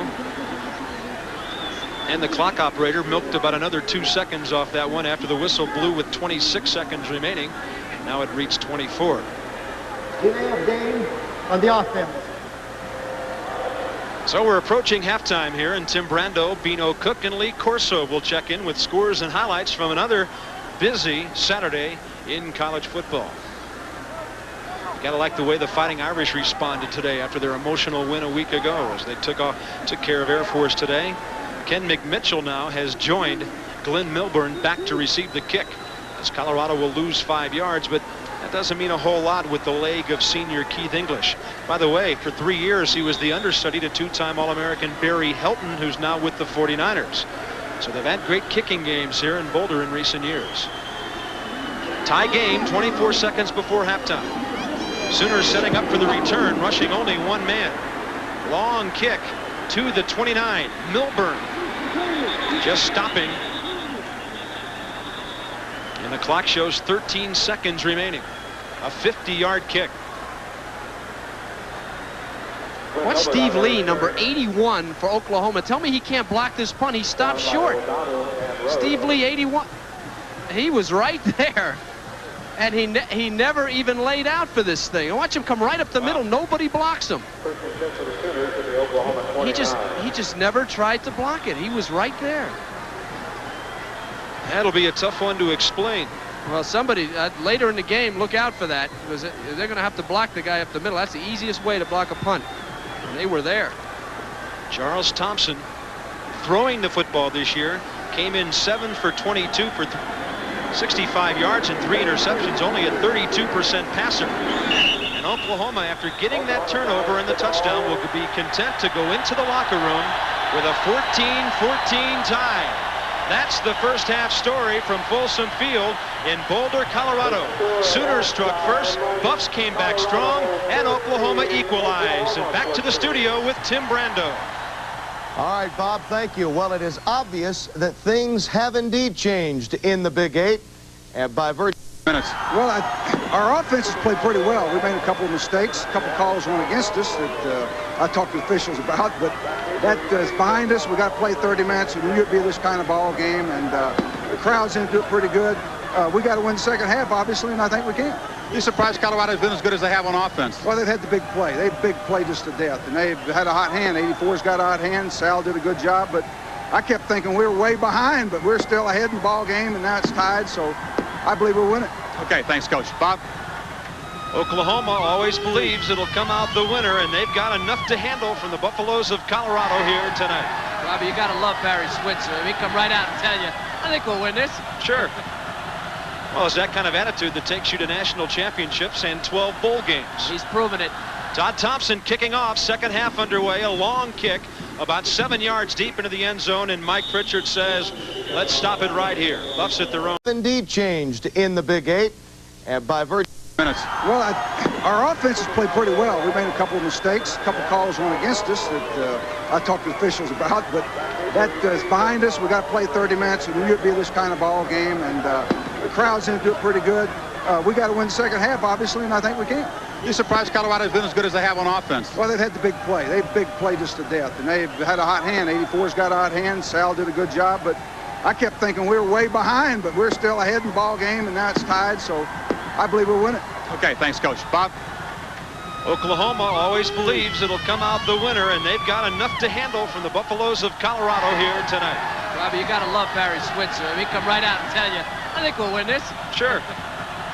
Well, it's that kind of attitude that takes you to national championships and 12 bowl games. He's proven it. Todd Thompson kicking off, second half underway, a long kick about 7 yards deep into the end zone, and Mike Pritchard says, let's stop it right here. Buffs at their own 20-yard line, and we'll take a look at the first half statistics, and you'll see an offensive show by both ball clubs, but coming in different ways. Well, passing for Colorado and on the ground for Oklahoma. You're right, Bobby. Who would have guessed that Colorado would pass for more yardage than rushing yardage, and of course turnovers that are not there. The 2 turnovers for Oklahoma, but the one big one, devastating turnover for Colorado that evened the game late in the half. Colorado approaching its passing best of 190 yards against Oregon State this year. Buffs have it, and the third quarter is underway. Motion man again is Mike Pritchard. An essay, lofting it up and near the hash mark. Nothing doing there as Pritchard, the man in motion, was the intended receiver. Downfield, Kevin Thompson, the safety, along with his partner Ken McMitchell in the middle, both on the coverage. We do have a flag on the play. Not the kind of mistake that a coach wants coming out of the locker room. And Tom Backus, the left tackle, evidently the encroacher. Here's the Colorado offense in the first half. 12 plays to a field goal, 6 plays to a field goal with a lot of distance. Then they punted, went in for the touchdown, and only 3 plays. Look at the ground they're covering in few plays tonight. The interception, which led to an Oklahoma touchdown, and then finally the kick near the end of the first half. Bill McCartney in his 7th year. One of the biggest ball games of his career, and he admits it. 1st and 5 at the 25. Eric Kissick, the fullback, as the Buffs operate on 1st and 5. He'll have a couple out near the 27, 28-yard line. The inside right side linebacker, Frank Blevins, a sophomore, in on the stop. A couple of things to consider here. The wind has picked up again. It's moving left to right pretty briskly into the face of the Colorado players. It means 2 things. One thing, they have a short quarterback who has to throw the ball high. Look out, it doesn't get held up. The other thing is in the 4th quarter, Colorado will play offense with the wind at their back, and they have been the passing team tonight. And keep in mind, there are 3 fourth quarter comebacks for wins this year. Kissick, the fullback, for the first down. So the game plan is pretty simple on 1st and 5. Give it to the big fullback twice and let him get you set up out over the 30-yard line. It'll be first down at about almost the 33 as Colorado, the wishbone of 85 to 87, turned into the I formation of spring 88, and now the old I bone. Number 63, Muhlenberg, on the linebacker. The running back goes away from him.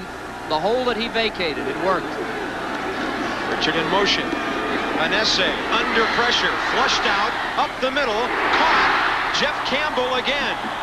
The 5'9" junior from Vail is having a big evening. Kurt Casper, the inside linebacker, on the stop. Pretty good improvisation that time as Anesse was flushed out. Joe Guerin, number 62 on 78. Scott Evans with help. This guy is an all Big 8 performer, a great player. Anesse using a little bit of his own ability to get free, and then Campbell coming back. Another good pass, but look out, thrown it into the wind with a short quarterback. Colorado does not want to have to do that. So Jeff Campbell, who came in averaging 28 yards a catch, now has 3 balls for 80 tonight. We're talking short quarterback. He's 5'9" too. Campbell, there's a bunch of little guys out here, little Buffalo. Yeah, and if they don't pass it, they hand off to 5'6" Eric Bieniemy. That's right. Or 5'11" Mike Pritchard. Look at Campbell towers over Bieniemy. And they've got a freshman here who's a quarterback that we'll be hearing some things about in the years to come, who stands 5'10", 185 out of LA. Darian Hagan. And the most exciting thing about him is not the fact that he can throw the football with both hands. Yeah, he's going to be the center on the basketball team too. He's way up there at 5'10". It's a quarterback sneak here. 2nd and 1. Well, instead it's to the fullback off the right side. Now 3rd and 1. They'll probably sneak it every time. What's the difference? Now they like the fullback on 2nd down. As Eric Kissick has the first down, they'll move the change. And the Buffaloes, who started this drive deep.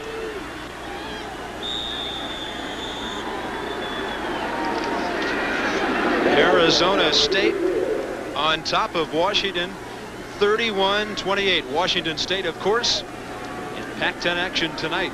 We'll update you on key scores as we go along in nighttime action, with Oklahoma playing here at Colorado. 1st and 10 at the 44. Bieniemy, negative yardage as the Sooners swarm. James Good, Wayne Dixon, the defensive ends, Curtis Williams, who backs up Tony Woods at nose guard.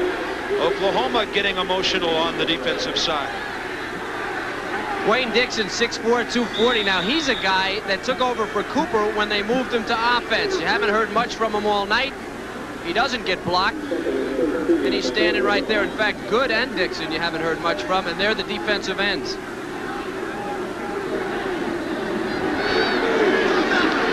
It's cooling off in Boulder, but the action is staying hot out there, and now Colorado spends an early timeout here. Only 2 minutes and 50 seconds into the 3rd quarter of play. Buffs have played well tonight. It's 14-14. Folsom Field in Boulder, Colorado. We're less than 3 minutes into the 3rd quarter of play with Kevin Kiley and Chris Fowler. Bob Carpenter at the home of the Buffaloes. It'll be 2nd down and 13 after that 3-yard loss by Bieniemy. And Anesse is looking up the middle, lofting it, and just not able to handle it. Eric Kissick. Very well conceived play again, Bobby. The fullback up the middle. It was man-free coverage. The free safety was the guy that was going to get him if he caught the ball, but not before he gained a lot of yardage. They roll away. See him sneak, number 33 right there? If Kissick makes that catch, you don't even see a defender here. I think the free safety probably would appear. That's his arm on the left side of your screen. There was no one near him. Buffaloes have not been good tonight when they face 3rd and long. And it's very long against a good Oklahoma defense. Anesse, nothing doing there. Scott Evans wrapped him up. It looked like a quarterback draw, or else he saw something downfield that didn't materialize. But Anesse, little deception involved that time, and Colorado will have to kick the football. So now they're 0 for 6 and 3rd and long. Well, I think this is a great call. His the tight end misses a block on Good, and Good forces him up. But I believe that was a quarterback draw, and I think the reason is the punter, Keith English. They know this guy can kick the ball 55, 60 yards, and they're just not going to take any chances. They'd rather turn the ball over. He's averaged 48 yards and 2 kicks. His longest has been 50. There's the freshman Glenn Milburn. And they will try to run it. Now they'll try to throw it. It's a first down. Inside the 25-yard line to David Gibbs, a cornerback on the special teams, as Bill McCartney pulls another one out. 31 yards for the first down. And now we have a late flag on the play. Yeah, but look where the flag is. That flag's going to be after the play, I think. Definitely afterwards.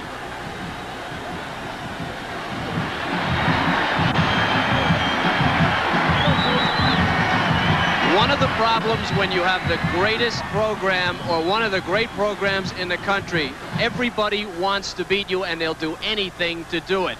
That's what that call is all about. We have an ineligible receiver downfield on the offense. Oh. We have an unsportsmanlike call on the Oklahoma bench.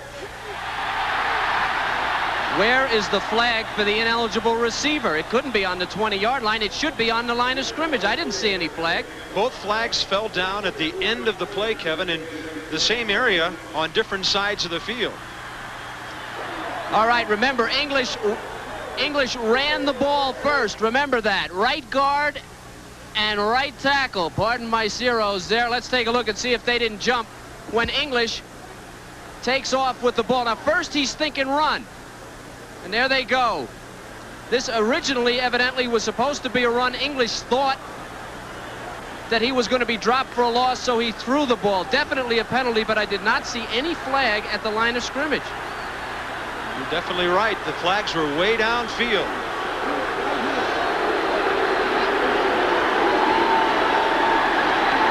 A big mark-off here against Oklahoma down to the 45-yard line of the Sooners. Now, this is going to have to be explained. An eligible receiver, I believe, is loss of down.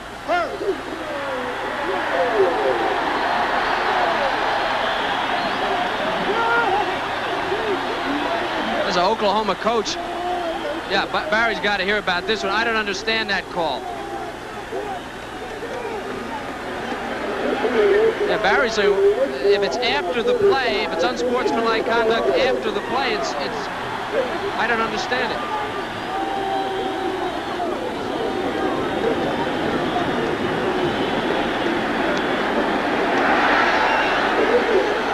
Now the officials have called a timeout.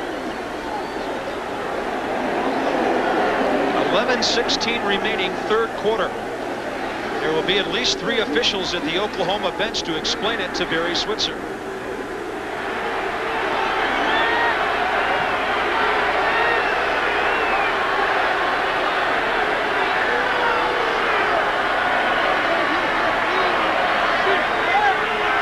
Oh, you may remember when... We had to hard dog all man. Oh, shit. But no, you didn't. We were out there calling the call. Our man ran on the field cold. Shit.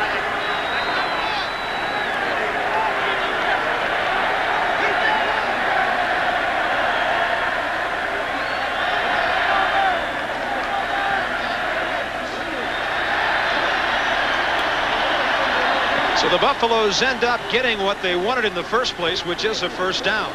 Instead of via the fake kick, it's via a penalty at the Oklahoma 45-yard line. Anese running out of room, and he is hit hard. Sooners Wayne Dixon and Curtis Williams pursuing out to the defensive left side. Excuse me, Bobby. The ruling was the penalty on Colorado was assessed first, an eligible receiver downfield, and then they penalized Coach Switzer for coming on the field after that penalty. Unsportsmanlike conduct, automatic first down. That's a tough one. And I remember I was saying earlier when he talked to Chris Fowler, he said, well, there was a couple of calls I didn't like in the first half, but I spoke with the officials. He might be having a conversation after the game. That's the strangest thing I've ever seen. Second down and 14. Tight end Perrick taking halfback Pritchard out to the right side. That's the way they give it to Bieniemy, feeling his way. He gets past the original line of scrimmage and gets out of bounds, and a flag flies near the sidelines, and when that happens, you have to be thinking late hit by the defense. Yeah, and they're looking at Wayne Dixon, number 34, is going crazy over there, banging his hand on the ground.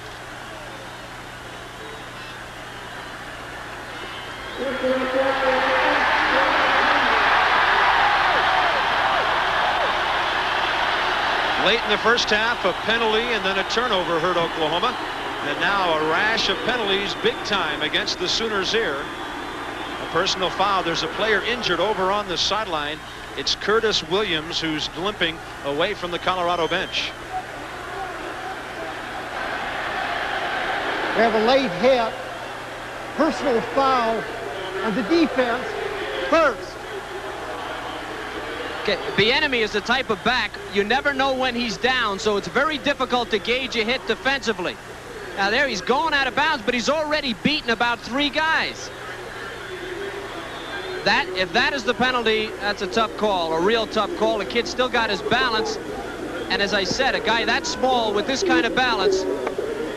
All right, he's out of bounds there. That's a tough call. Boy, that is a very, very tough call. And I think Coach Switcher's got a reason to be upset on that call. The penalty's a factor. They've hurt Oklahoma more than Colorado. Curtis Williams making that so-called late hit is the man off injured. And now it's the Buffs. 1st and 10 at the Sooner 24-yard line.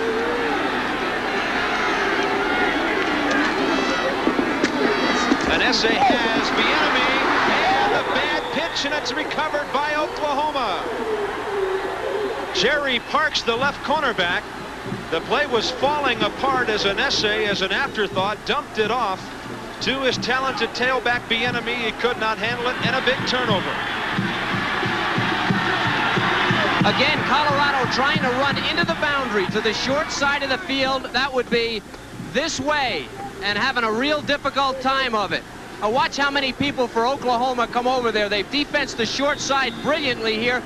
Late in the first half and the second half. 1-2, there's nothing there, not enough room to go. And they're able to get the fumble on the bad pitch from the pressure. Fullback Leon Perry hit hard initially there by Arthur Walker, the left tackle. And then his teammates finished him off, but credit the left tackle, number 83, with the penetration that initially stopped the big 6'1" fullback. Maybe a gain of a yard for the Sooners out near the 30-yard line. This game getting to be very emotional, and I really believe that'll help Oklahoma because they're on the road. The more emotional they get, if they don't get penalties, the better it's going to help them fight this crowd. This crowd is really in the game.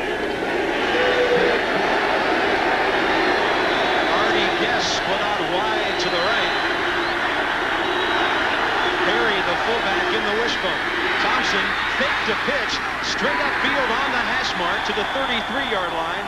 Michael Jones, and the way the Buffs were playing the pitch, it's a good thing for Oklahoma that Mitchell kept it that time, or rather that Charles Thompson kept it that time. I think you're right, Bobby. I don't think it would matter who was in the game. By position, fullback's got 62 yards tonight for the Sooners. The quarterback, and this is amazing because the quarterback's a big yardage position. Most of that came from Gaddis early in the game. He's been out. He got 58 of those yards with 4 minutes gone in the game. So they really shut down the halfback position too. Buffalo crowd alive on 3rd and 5. Thompson sideline has a man. It is incomplete. Out of bounds inside the 35-yard line. Anthony Stafford, the left half way downfield. Looked like he had a beat on the catch, but evidently could not control it. This ball is thrown just brilliantly by Thompson. A great throw, and we've got an injury.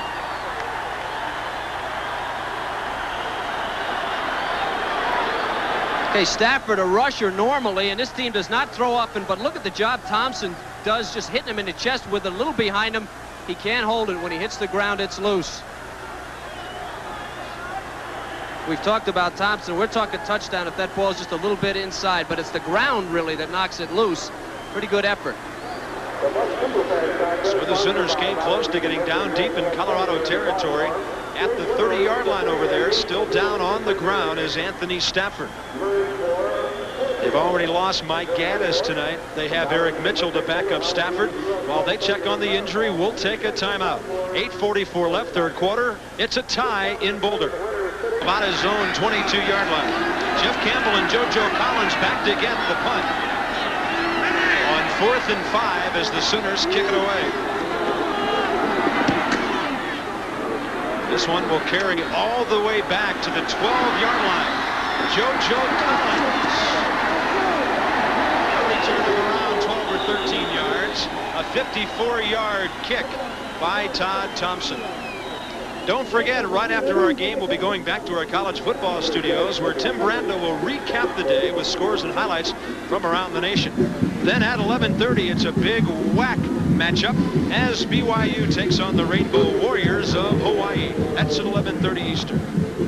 Well, that was the wildest 5.5 minutes I ever saw without a point being scored. I feel like I got steamrolled.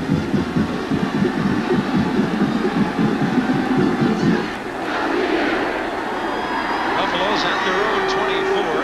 As usual, Mike Pritchard motioning. And the give is to the deep man, Bieniemy, breaking tackles out over the 30 to the 33-yard line. That's great yardage on first down. A few years ago, they said there was no place in football for the little guy, especially in pro football. They'll be after this guy. Watch the balance. Look, this guy's 5'6", 190 pounds. Look at these moves and the balance. He gets so low, gets that shoulder down, and he's still going. That's just a great run. You won't find a better 8-yard run ever. Bieniemy, who stands 9 inches shorter than Kurt Casper, the 6'3" linebacker, juked him one way, and he was gone the other. Second and 3. Bieniemy's run 15 times for 91 yards. This time it's the fullback Kissick, and he has a first down at the Colorado 39. A wild one here, and back to the studio to Tim Brando. Bob, UCLA will remain number 1. They beat Arizona handily today. And as we look at the rest of the Pac-10, Washington loses to the Ducks, the Quack Attack, by 3. Oregon State and Stanford play to a 20-all tie. Temple and Cal and the Golden Bears win it by 17. And Arizona State and Washington State had a wild one. Sun Devils won it by 3. Let's get back to another wild one. Bob, Kevin, and Chris. Bob? All right, Timmy, we're having some fun here in Boulder tonight, but Sooner injuries are starting to mount up a bit. Inside left linebacker, Kurt Casper just limped his way off. He's a senior, and he'll be replaced by a freshman, Chris Wilson, 6'3", 227, out of Richardson, Texas. That hurts because Dillon's already out. He was the backup to Dillon. Wilson was coming out of spring football. Here's Bieniemy cutting up, and he is met head-on by the man who just checked in. A pretty tough play for Chris Wilson. On the sideline, here's Chris Fowler. Okay, Bob, injury starting to mount up for Oklahoma. We told you earlier about Mike Gaddis. He will not return with that neck injury in the second half. They'll evaluate him this week in Norman. Anthony Stafford, the other tailback, just limped to the locker room with a right knee injury. Trainers will check him out. And no word yet on Casper, although he looks to be in pain, and it's looks to be a knee injury with him, too. More on that later. Back upstairs. All right, Chris, keep us updated. It's 2nd and 8 for Colorado. They're in the straight eye this time with 2 men wide out to the right. Deep man Bieniemy, the tailback, up over the 45. Tony Woods sent him flying, the nose guard. So the Buffs will face a 3rd down play. The reason they give it to Bieniemy, and I believe this is the first time tonight they've done it, 17 rushes, 98 yards, and a touchdown. They felt that he had to run the ball 20 times for 100 yards. As you can see, he's right on schedule. They also like to give him the ball because the offensive line just loves the guy. Yep. They like to block for him, and the more they give it to him, the more pumped up the offensive line gets, so it's an emotional thing, too. In a 28-21 win earlier against Oregon State, he had 211 yards. 3rd down and 4. They've got to get past the 49-yard line. Vanessa. This will be very close, but where they're marking it, he's about a half-yard short. Scott Garl, the right cornerback, came up to bump him out of bounds as the Sooners covered well, and the Buffs already know it's a kicking situation at midfield, or is it? I wouldn't bet on anything in this game. Now, they've had great success with an unbalanced line. in this game, I really believe that Colorado, in order to win this game, they need to be leading halfway through the fourth quarter, because Oklahoma's got the experience in the big games, and they need to have a cushion. Kevin, there were some of the Colorado players who wanted Coach Bill McCartney to go for it on 4th and 1. But with Oklahoma, 6 minutes left in the third quarter, and then being against the wind in the fourth, he wants to play a little field position here. Good point. Angles it down to the 10. Fair catch signaled, and it is out of bounds at the 1. A 50-yard kick. That's why he didn't go for it on 4th and 1.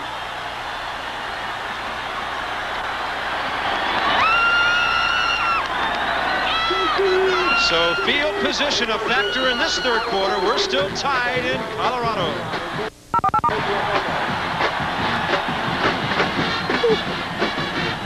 Game, Parks does the right thing. He lets the punt go. But watch Tim James, number 17, the starting strong safety, playing on special teams on the 1-yard line. He knocks it out. Biggest play of the half so far. That's great hustle. And the guy who kicked the ball, Keith English, and what a performer. After 5 years, this guy is punting. What a job he's doing. And there's James on defense. Now it's time for the Oklahoma offense. Leon Perry, the fullback, gives them some operating room as he gets 5 yards out to the 6. Michael Jones, situations like this, the fullback is ultra important to the wishbone attack. With some of the injuries, let's check and see who Oklahoma has in there. I see Eric Mitchell, number 1. Perry, of course, the fullback, number 2. Damon Stell was in there at right half. He's just been replaced by numbers. I will check it.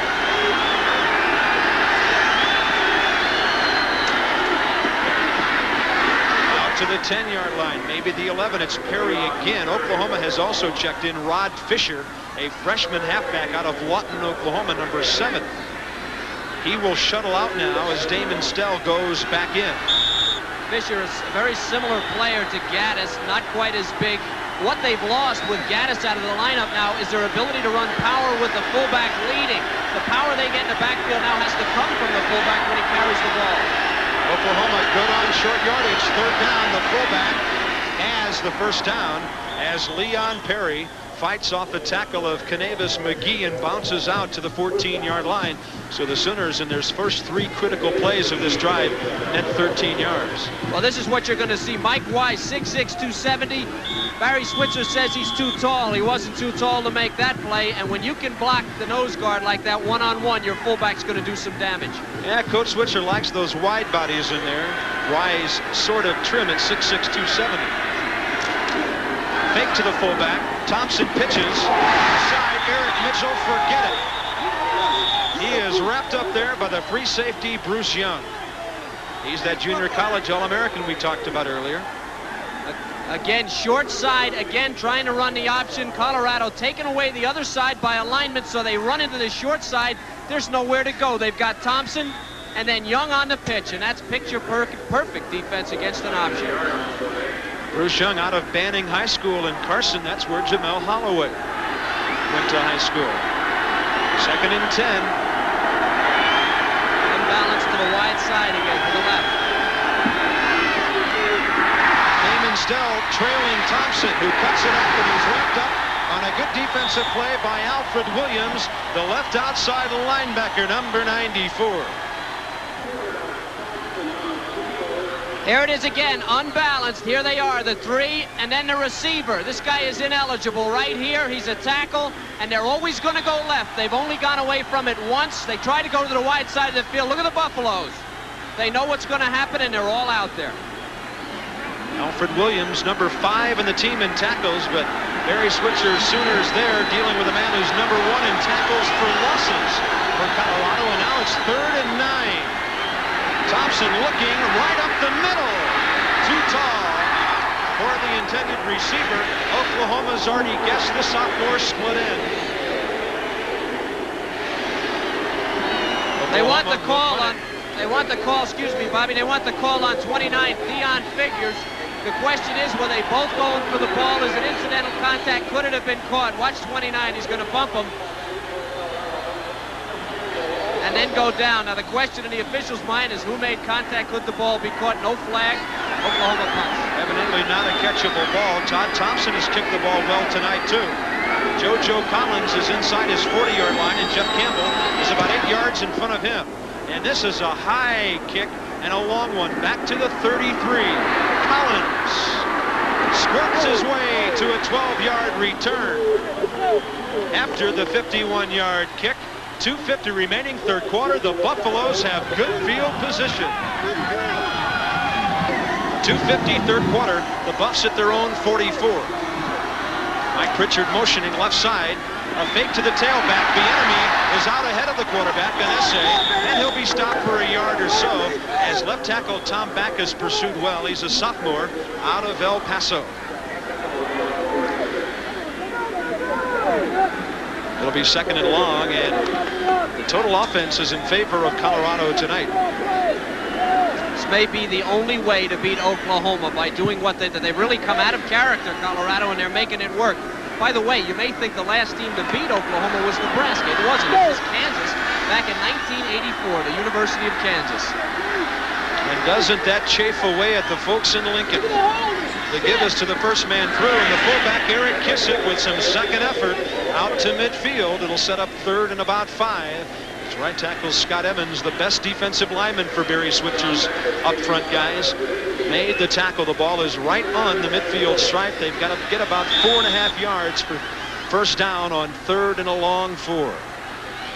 Clock is running with 1:40 left, third quarter. JoJo Collins into the ball game for Colorado. M.J. Nelson, a backup halfback, is also in there, so they've got some speed burners. They split Collins out wide to the right. They're in the eye bone. Motioning is Nelson. Fake to Bieniemy. Anese, right side, and it's drilled by one receiver and too short for the other. Collins and Nelson both out there, and the ball was sort of placed on a low line drive right between them.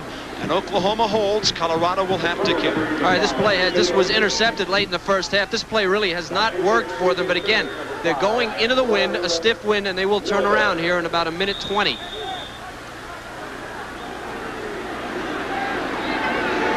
Glenn Milburn is the deep man to receive the kick of Keith English, 85.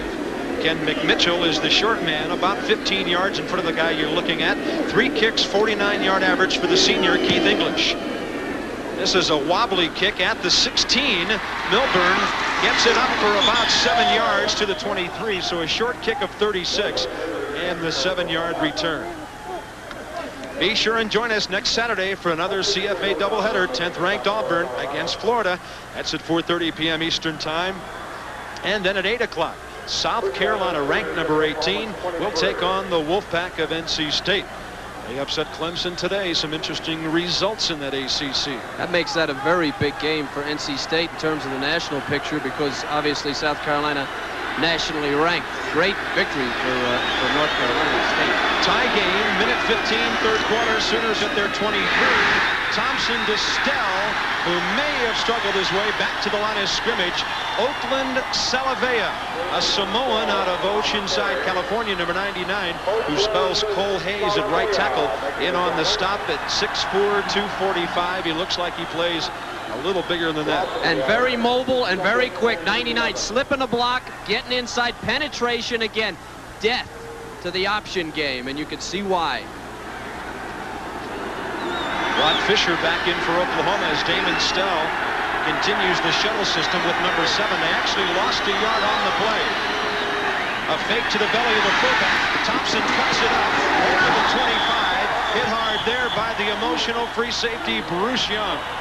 He's been in on some big plays for the Buffs tonight. I was just going to say the same thing, Bob. The guys played a great game. Their safeties.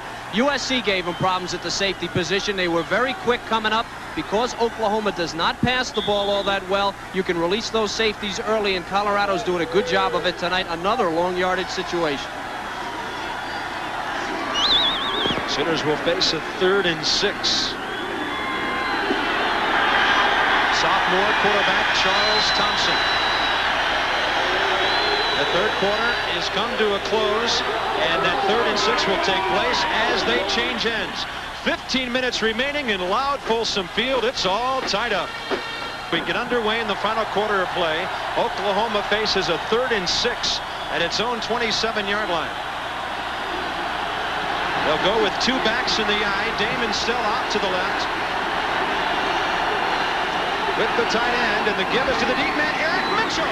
First down, over the 40, to the 45, and now the 47-yard line. Alfred Williams finally with the stop. But we talked earlier about the explosiveness of Eric Mitchell, who averaged 14 yards a touch on the football, and he got more than that time. That's a great call by the Oklahoma people. What they did was they spread the defense way out. They had 3 defensive backs right here, another defensive back over there. They ran a draw play. There was nobody up the middle to support this thing. Watch Eric Mitchell. There's no defensive backs.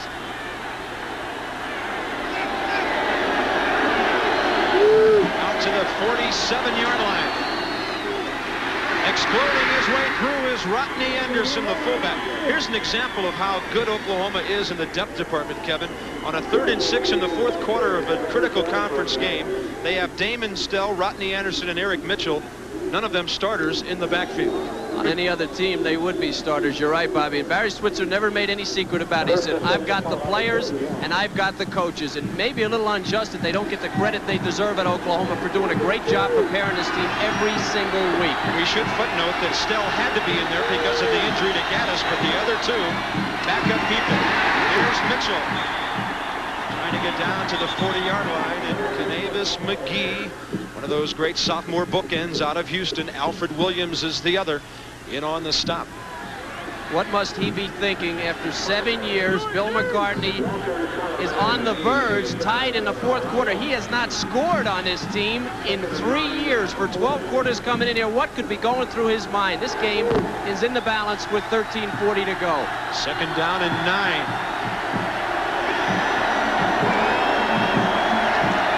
Anderson, the fullback, just for a couple. They'll stop his forward progress just inside the 39. Nose guard Tom Reinhardt at 6'3", 255. In on the stop. Oklahoma will face 3rd and long again. Number 97, what a history he has in this program. His whole family slips the block by Wise, is able to come back on the backside. You know what's missing from this game? Big plays by Oklahoma. This is a big play offense, and there have not been any big plays. You can attribute that to the defense of Colorado and their preparation. They've kept the thing down. They've got to march all the way. They have to get just to the nose of the 31-yard line. Damon Stell slots out to the right. Colorado coming quickly, and maybe too quickly. Were they drawn off sides? Coming hard and fast was Canavis McGee, number 96. Buffs maybe a little too eager on 3rd and 8. We'll see. Was there movement on the right side of the Oklahoma line? Sooners reacting as if the penalty will go in their favor. Well, I think it's Oklahoma. I think it's Anthony Phillips, 68. I think it's motion, and it was Arthur Walker that blew in there. The question is, what did the officials see? It certainly looked like he was drawn off. He never hesitated, speaking of Walker, and made contact.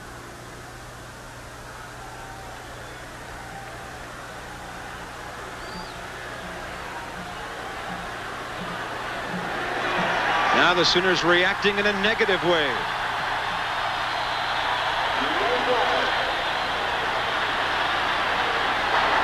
We have offsetting penalties. We have offside on the defense. We have a pickup on the offense, so we'll offset it. Okay, what they're calling right guard, right guard. All right, the right guard just to the right of number 6. Now he's going to move, or Walker's going to charge him, force him to move. Now I guess they're calling encroachment. I guess the ball was snapped simultaneously there. That's a very confusing call. It should be one or the other. It's 3rd and 8 again. Colorado shifting all over the place on defense. Thompson up the middle, cuts outside, has the first down inside the 25. He'll be bounced out of bounds at the 22, maybe the 23.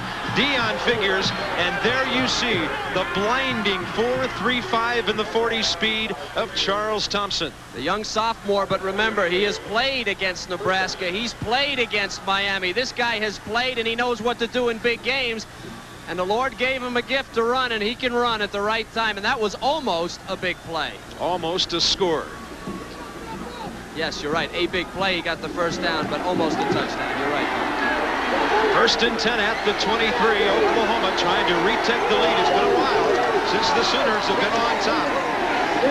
Give was to the first man through the fullback, Rodney Anderson, and Oakland Salavea, 6'5" junior, met him head on. Sooners get the football down to the 21. It'll be 2nd and 8. Clock runs as we approach 12 minutes remaining. Here's an area where Oklahoma is not at a disadvantage. They don't have a goal line offense. Their offense is good for 100 yards, and they become very effective as they get down inside the 20. Passing teams, multiple offense teams sometimes have a problem, but not Oklahoma. They'll pound it right at you.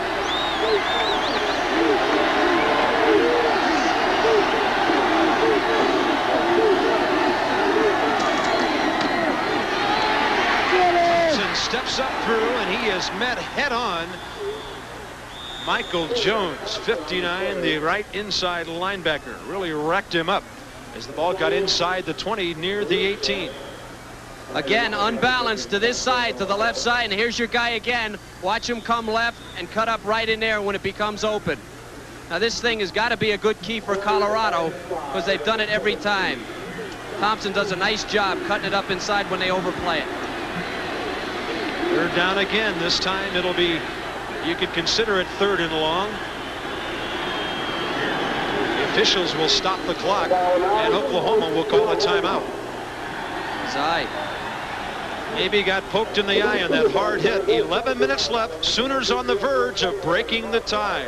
A Jeep, there's a feeling you can get only in a Jeep. By the U.S. Armed Forces, it's a great place to start. And by USF&G, all across this country, USF&G protects your business, home, auto, and life. USF&G covers the USA. Folsom Field, Boulder, Colorado. And an injury taking place on Charles Thompson, who came off holding his left hand.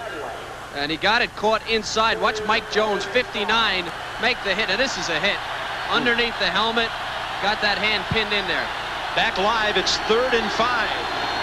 Thompson fakes and then gives to the fullback.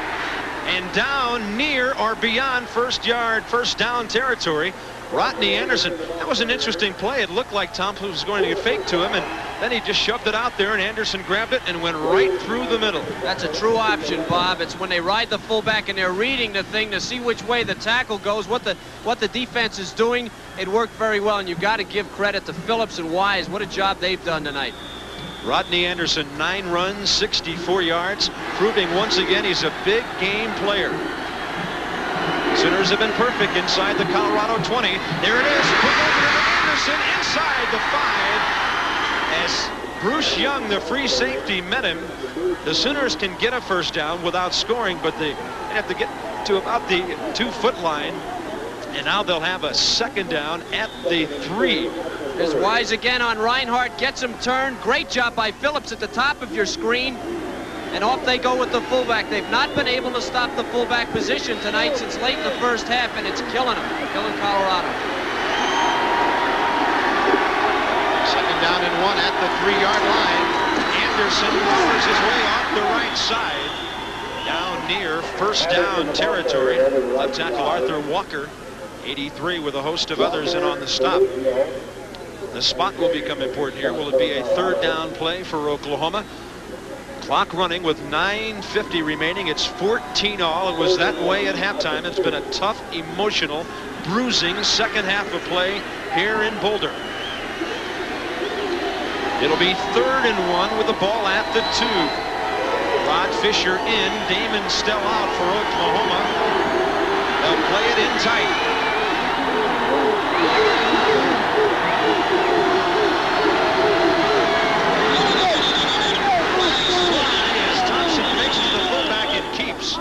There was some movement in there.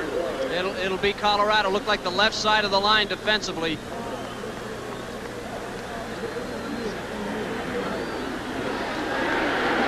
dead ball pickup for the offense.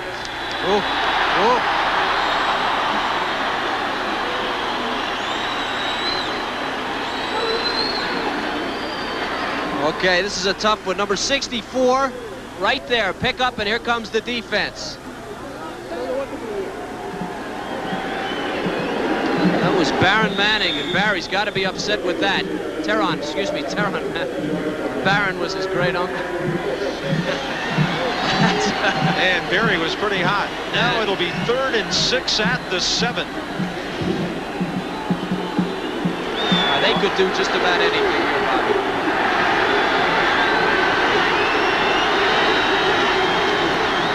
Thompson to the fullback, nothing doing, maybe a yard. At the 5, and the field goal unit is on. Cole Hayes, right tackle. Bill McCartney's team has kept Oklahoma out of the end zone. Now the Sooners will evidently go for 3 as R.D. Lashar is on. He's 0 for 1 in field goals on the year. He missed from 66. This one a little bit closer. This will be about a 22-yard attempt. It's about a yard or 2 inside the right hash mark, so he does have an angle to deal with. This is his first legitimate attempt this year in Game 7.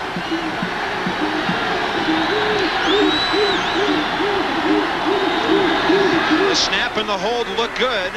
The kick is right through, and the Sooners have a 17-14 lead with 8:15 remaining in the game. So Lashar, the sophomore, who was 10 for 15 in field goals as a freshman, finally gets his first of the year. Just hasn't had that many opportunities. Barry Switzer gets 3, but he wanted 7. His team leads by 3. We're in the final 8:15 of this great football game in Colorado. Kickoff, Oklahoma working against the wind, we thought, in the 4th quarter. But as Sooner luck would have it, we look around the rim of the stadium, the flags are hanging limp. The breeze has finally stopped as Todd Thompson kicks it high, and it's down to the 3-yard line. Right there is M.J. Nelson. He's got a bit of a crease to the outside and pops his way to the 31-yard line. Scott Garl, the defensive back of the Sooners, in on the special teams play. What an epic scoring drive it was. 8 minutes, 70 yards, 14 plays. It actually spanned 2 quarters of the football game from the 3rd to the 4th. And that's the kind of drive you like to see for 7 points. And boy, does that put pressure on the Colorado offense, knowing that Oklahoma held the ball for 8 minutes just before this drive. There's only 8:08 to go. Kicker's tee was left on the field. Todd Thompson was into making the tackle on the return. He was not worrying about the tee. So now it'll be Colorado almost at the 31. A change in the backfield for the Buffs. They've checked in number 22, George Hemingway, at fullback in place of Eric Kissick.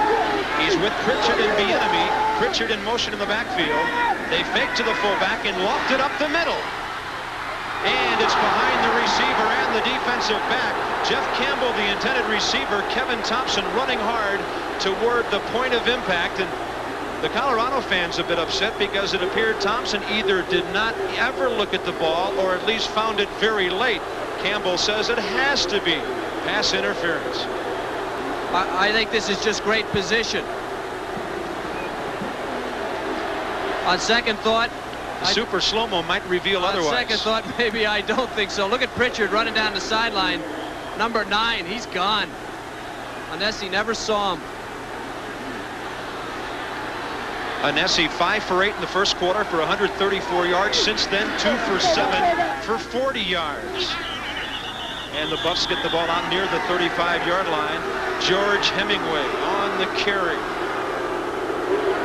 I think what happened on that last drive, Barry Switzer chose on 3rd down with 6 yards to go with the fullback, and what he really did was go for the field goal on 3rd down by setting it up for Lashar. And I think what he's saying is, I believe my defense can hold him, and that he's on the road and he needs a lead. And I think that's the type of thing a championship coach and a championship team does. This team believes in itself, meaning Oklahoma, and they feel 3 points will be enough. 3rd and 7 would be long yardage, and the Buffs have done nothing in that situation tonight.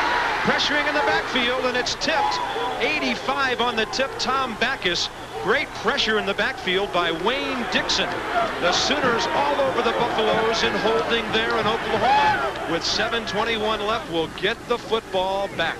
Defense has been the strength all year for Oklahoma. Now, we haven't seen this all night, but Colorado now in a passing situation, and here they come.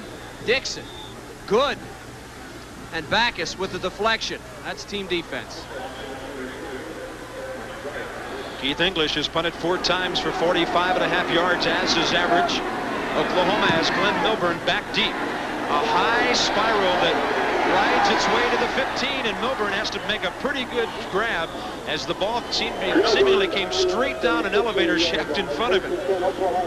And he had to dive forward to make the catch and hold on. So the Sooners will start rather deep in their own territory, just outside the 15. If they mount another drive like they did last time, it'll be lights out in Boulder for the home team. Well, in the huddle now, if you're playing defense for Colorado at home in the history of this series, I think you just have to look into the eyes of the guys around you, and everybody knows what they have to do. Defensively, Colorado's got to suck it up and come hard. This is an option team. They've got to try to get to those mesh points and pop the ball loose and stop that fullback, because he's been killing them. It was a fourth quarter drive engineered by Thompson that helped the Sooners win down in Dallas against Texas. And now he's trying to solidify their position in this game with a similar effort. They give it to the deep man, and that is Damon Stell, the 6-foot senior out of Oklahoma City, number 27. Michael Jones in on the stop. And again, we'll break down the wishbone for you and tell you how the Sooners are distributing the football. Fullback, 109 yards, big yards, a little bit at a time. 69 yards for the quarterback, very unusual. Colorado, and again, 134, but remember, Gaddis got about half of that early in the game. Fullback will take you to the ball at this point in the game. Oklahoma got 5 yards on first down.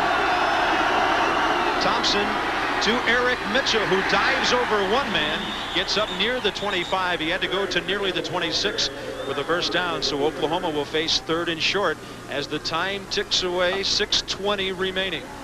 All right, what I'm trying to tell you about the fullback is he's been the key to the offense. Here's your fullback, here's a backer, here's a backer. Wherever that fullback goes, the ball's going to follow. He's their meat and potatoes at this point in the game. Now watch him. Here they go. It's power right behind Anthony Phillips, and you can expect that to happen. They're very, very unlikely to run any kind of reverses or counters here. They'll stick with what got them here. It's 3rd and 1. Mitchell diving, met head on midair, but has the first down. He went airborne and was met by Canavis McGee. So Oklahoma, a big first down. Time will start becoming a factor now that the Sooners have moved the chains. Down on the play, and Oklahoma cannot afford this. Is Anthony Phillips the right guard? To the sidelines we go. Here's Chris Fowler. Okay, Bob, if you saw our College Game Day show this morning, you saw our story on Diana Anglin, Oklahoma's head cheerleader, who has been without the use of her right hand since birth, but that hasn't stopped her from cheerleading or a career in gymnastics. How have you done it? Well, I've always just been really positive, and my parents have been behind me, and all my coaches and all my friends and everything, and I've just tried to stay real positive and try everything. Great. We worried tonight earlier, the Sooners behind. No, we're going to win it. We're going to pull it out. All right, Sooners! Thanks, Diana. Bob? Well, gymnastics has been a pretty good tradition lately at Oklahoma. Kelly Garrison-Steeves of our Olympic team announced her retirement a couple of days ago. It'll be a while before they get this guy out of there, though. Barry Switzer, in his 16th year with the Sooners, came on the scene in '73, and unless they turn the football over here or get hit with some penalties, they are about to take control of the football game. 5:49 left. Oklahoma with the ball and a 3-point lead. 736 for ticket information. That's Philip Glass and his 1,000 airplanes on the road. Colorado, 5:49 remaining. Anthony Phillips took a knee to the helmet on that last play. He is now off the field, and we're ready to roll with Oklahoma facing a first down and 10 at their own 27-yard line. 5:45 now as the officials start the clock, and here come the Sooners. Colorado needs a big play sometime soon. Thompson pitches outside, and it's Rod Fisher, a freshman halfback out of Lawton, Oklahoma. At MacArthur High School there, he surpassed 2,200 yards, number 1 in the state of Oklahoma. There is a flag on the play. Crowd reaction and the official signal tells us it's against the visitors. What happened to Anthony Phillips? All right, Anthony Phillips, top right of your screen. He's the guard, just to the right of the center, number 68. Watch him get kneed right in the head by DeLuzio. See with the blue right there, right on his knee. Let's go down to Chris Fowler for an update on Phillips' condition. Okay, I'm standing right behind Anthony Phillips. There are 5, count them, Oklahoma trainers and doctors talking to him. He's shaking his head, yeah, that he's okay, but they are not so sure about sending him back in the game. Now I think he's convinced them. He looks to be coming back in, guys. Well, Anthony Phillips is the emotional leader of this front line. With all the injuries they've had to people like center Bob Latham, offensive guard Larry Medice, tackle Gary Bennett, and tight end Duncan Parham, Herb Johnson, the Oklahoma assistant head coach and offensive line coach, told me today, emotionally, Anthony's the one that's really kept them together. And physically, Bobby's a great player. 1st and 17 at the 21. The give is to Leon Perry, the fullback, and we might have had a face mask as flags fly. He had people grabbing at him all over the place as Perry, back in the game, took one right in the helmet with someone's hand, and that will pay off big time for the Sooners. Clock stopped for the moment at 5:26 remaining. Number 82, Cole Hayes, inadvertently, he's got his hand right on the mask. You know what to do. Look at the strength of Perry. He's been doing that all night, carrying people like that.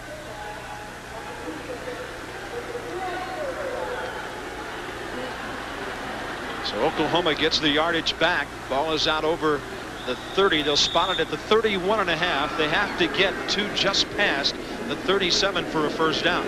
And when you start subtracting time remaining here, Kevin, it'll only take a couple of more first downs for Oklahoma to really have control here as they try to shut it down. Bobby, they've got to stop the fullback. They're going to come hard right up the middle. It'll be 1st and 6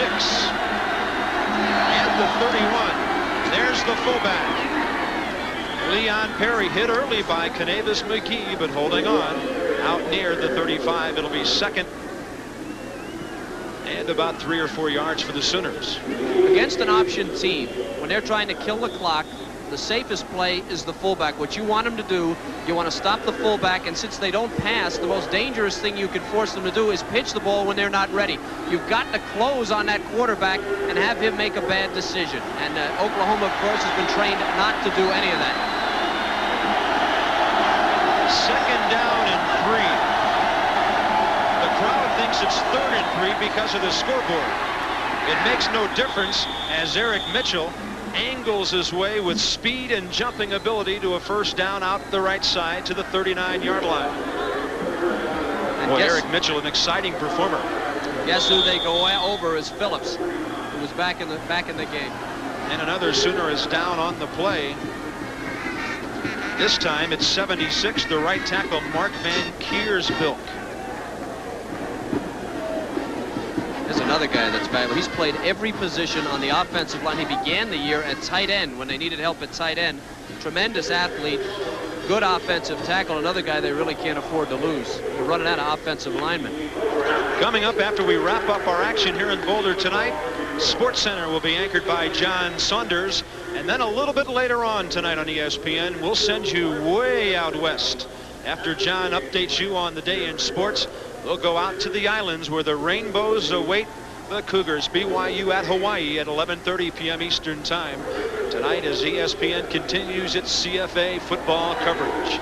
With Kevin Kiley and Chris Fowler, this is Bob Carpenter at Folsom Field in Boulder, Colorado. We've got 4:20 remaining as they continue to look at Mark Van Kiersbilk, the 6'2 junior right tackle.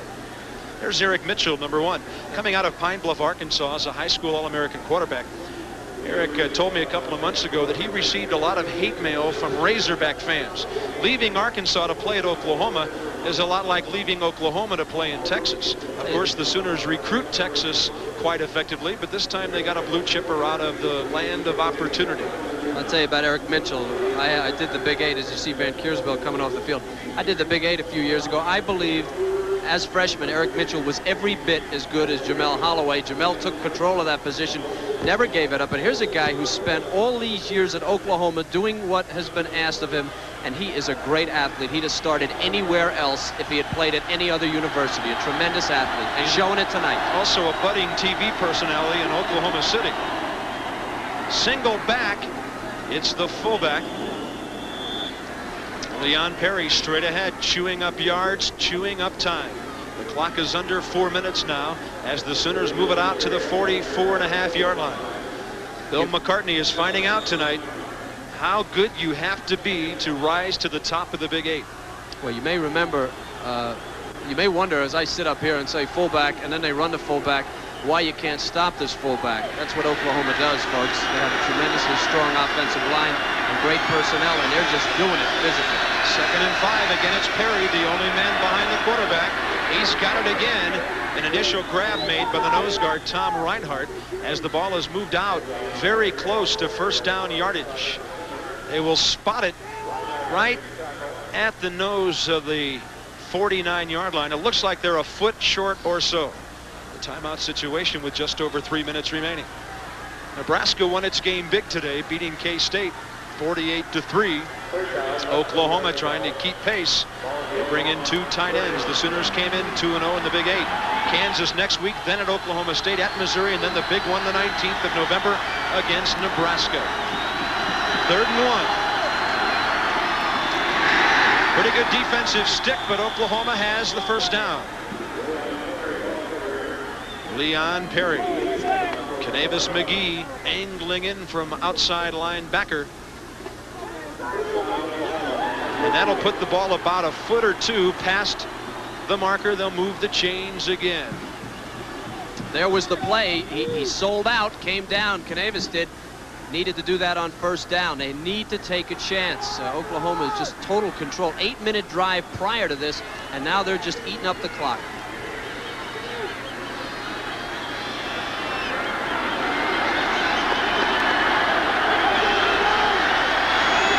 All the way back at their own 16. Anthony Phillips is back in. That's not good news. Fumble, and Colorado has the football. Looks like Bruce Young, the free safety, at the 47 of the Buffs. The turnover they've been waiting for. Michael Jones with a big hit on the fullback may have forced the miscue.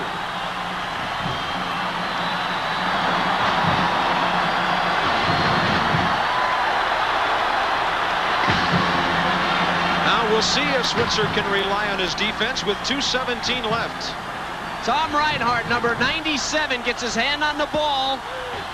He'll pull it loose. Jones makes the hit. And Young, all 3 of these guys have played a gutsy game, and then Young will come up with the ball on the 46.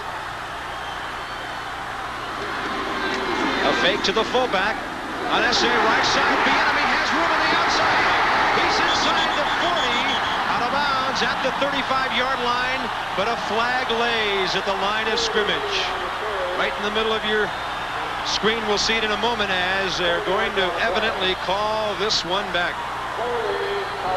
Oh my, if you're on offense and you're the head coach. Well, that is the first holding call in this game. What a time for it.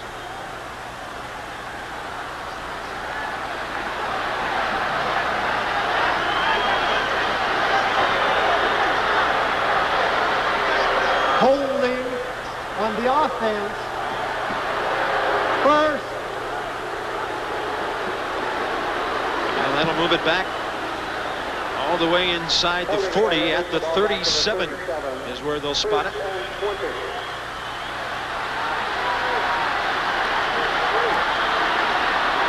Time left. Oklahoma with a field goal for a lead. On essay, swings it to the tight end, John Perrick.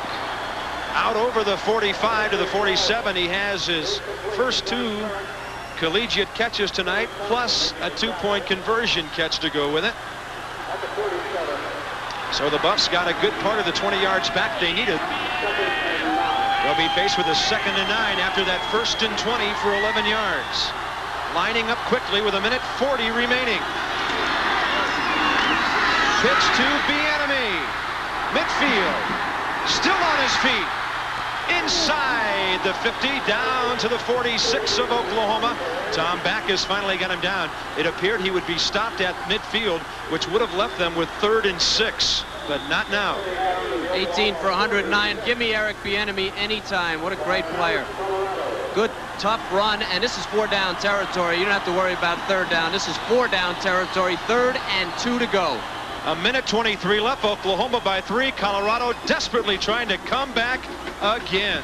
1:23 left. Bill McCartney's team driving. They need a 1st down. Barry Switzer's defense trying to hold on to a 3-point lead. 17-14. It's 3rd and 2 at the Oklahoma 46-yard line. It's actually a long 2 because they have to get about a foot beyond the Oklahoma 44 to move the chains. Basic difference in these two teams. Colorado does not have a power fullback. Kissick is a little bit undersized. Buffs now with 1 timeout remaining. Fake to the fullback. End around. Campbell. 1st down. At the Oklahoma 39. Casper and Good finishing off the play defensively, but Jeff Campbell, who's caught the ball well tonight, now running it as well, and he wants the crowd to get into it. I don't think he'll have a problem. Well, I'll never criticize Colorado for being conservative again on 3rd and 2. Remember, I told you they don't have a fullback. They go to the reverse, and Campbell makes the play for the 1st down.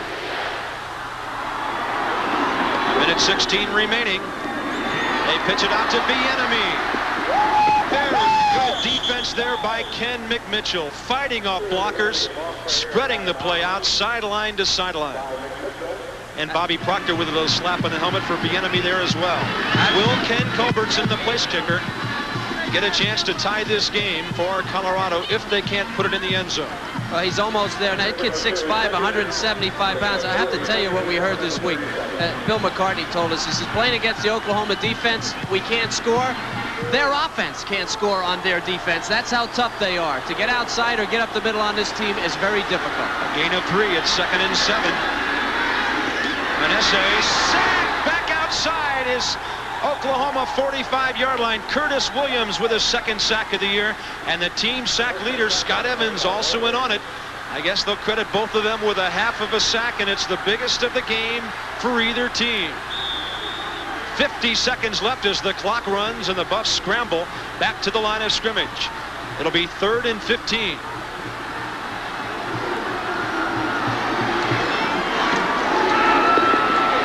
To the sideline, incomplete.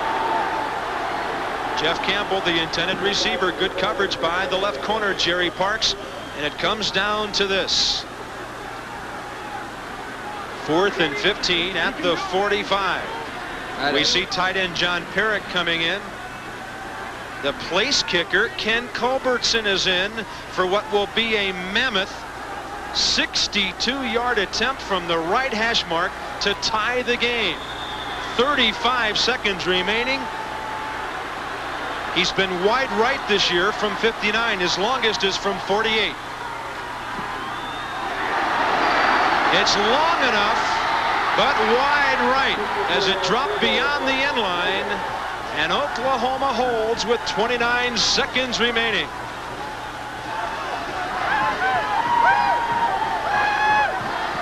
What a terrific night for Colorado, but evidently not quite enough. Well, Colorado in a difficult position here, not a passing hurry-up team. They have to go for a field goal. It is certainly, if not out of Culbertson's range. Good hold. Very close to it. A desperate attempt. And I'll tell you, great effort by Oklahoma here. Oklahoma got pounded the whole night. And you think they don't want to win? You think they weren't worried? There's some emotion from Oklahoma. What a great job their defense has done here and their offense in the last quarter. Thompson will down it. Colorado has 1 timeout left, but does it matter? I don't think anybody realizes how much that man wanted to win this game. Kevin, earlier tonight you said Eric Bieniemy would have to rush it 20 times for 100 yards. He bettered that by 13 yards on 20 carries tonight.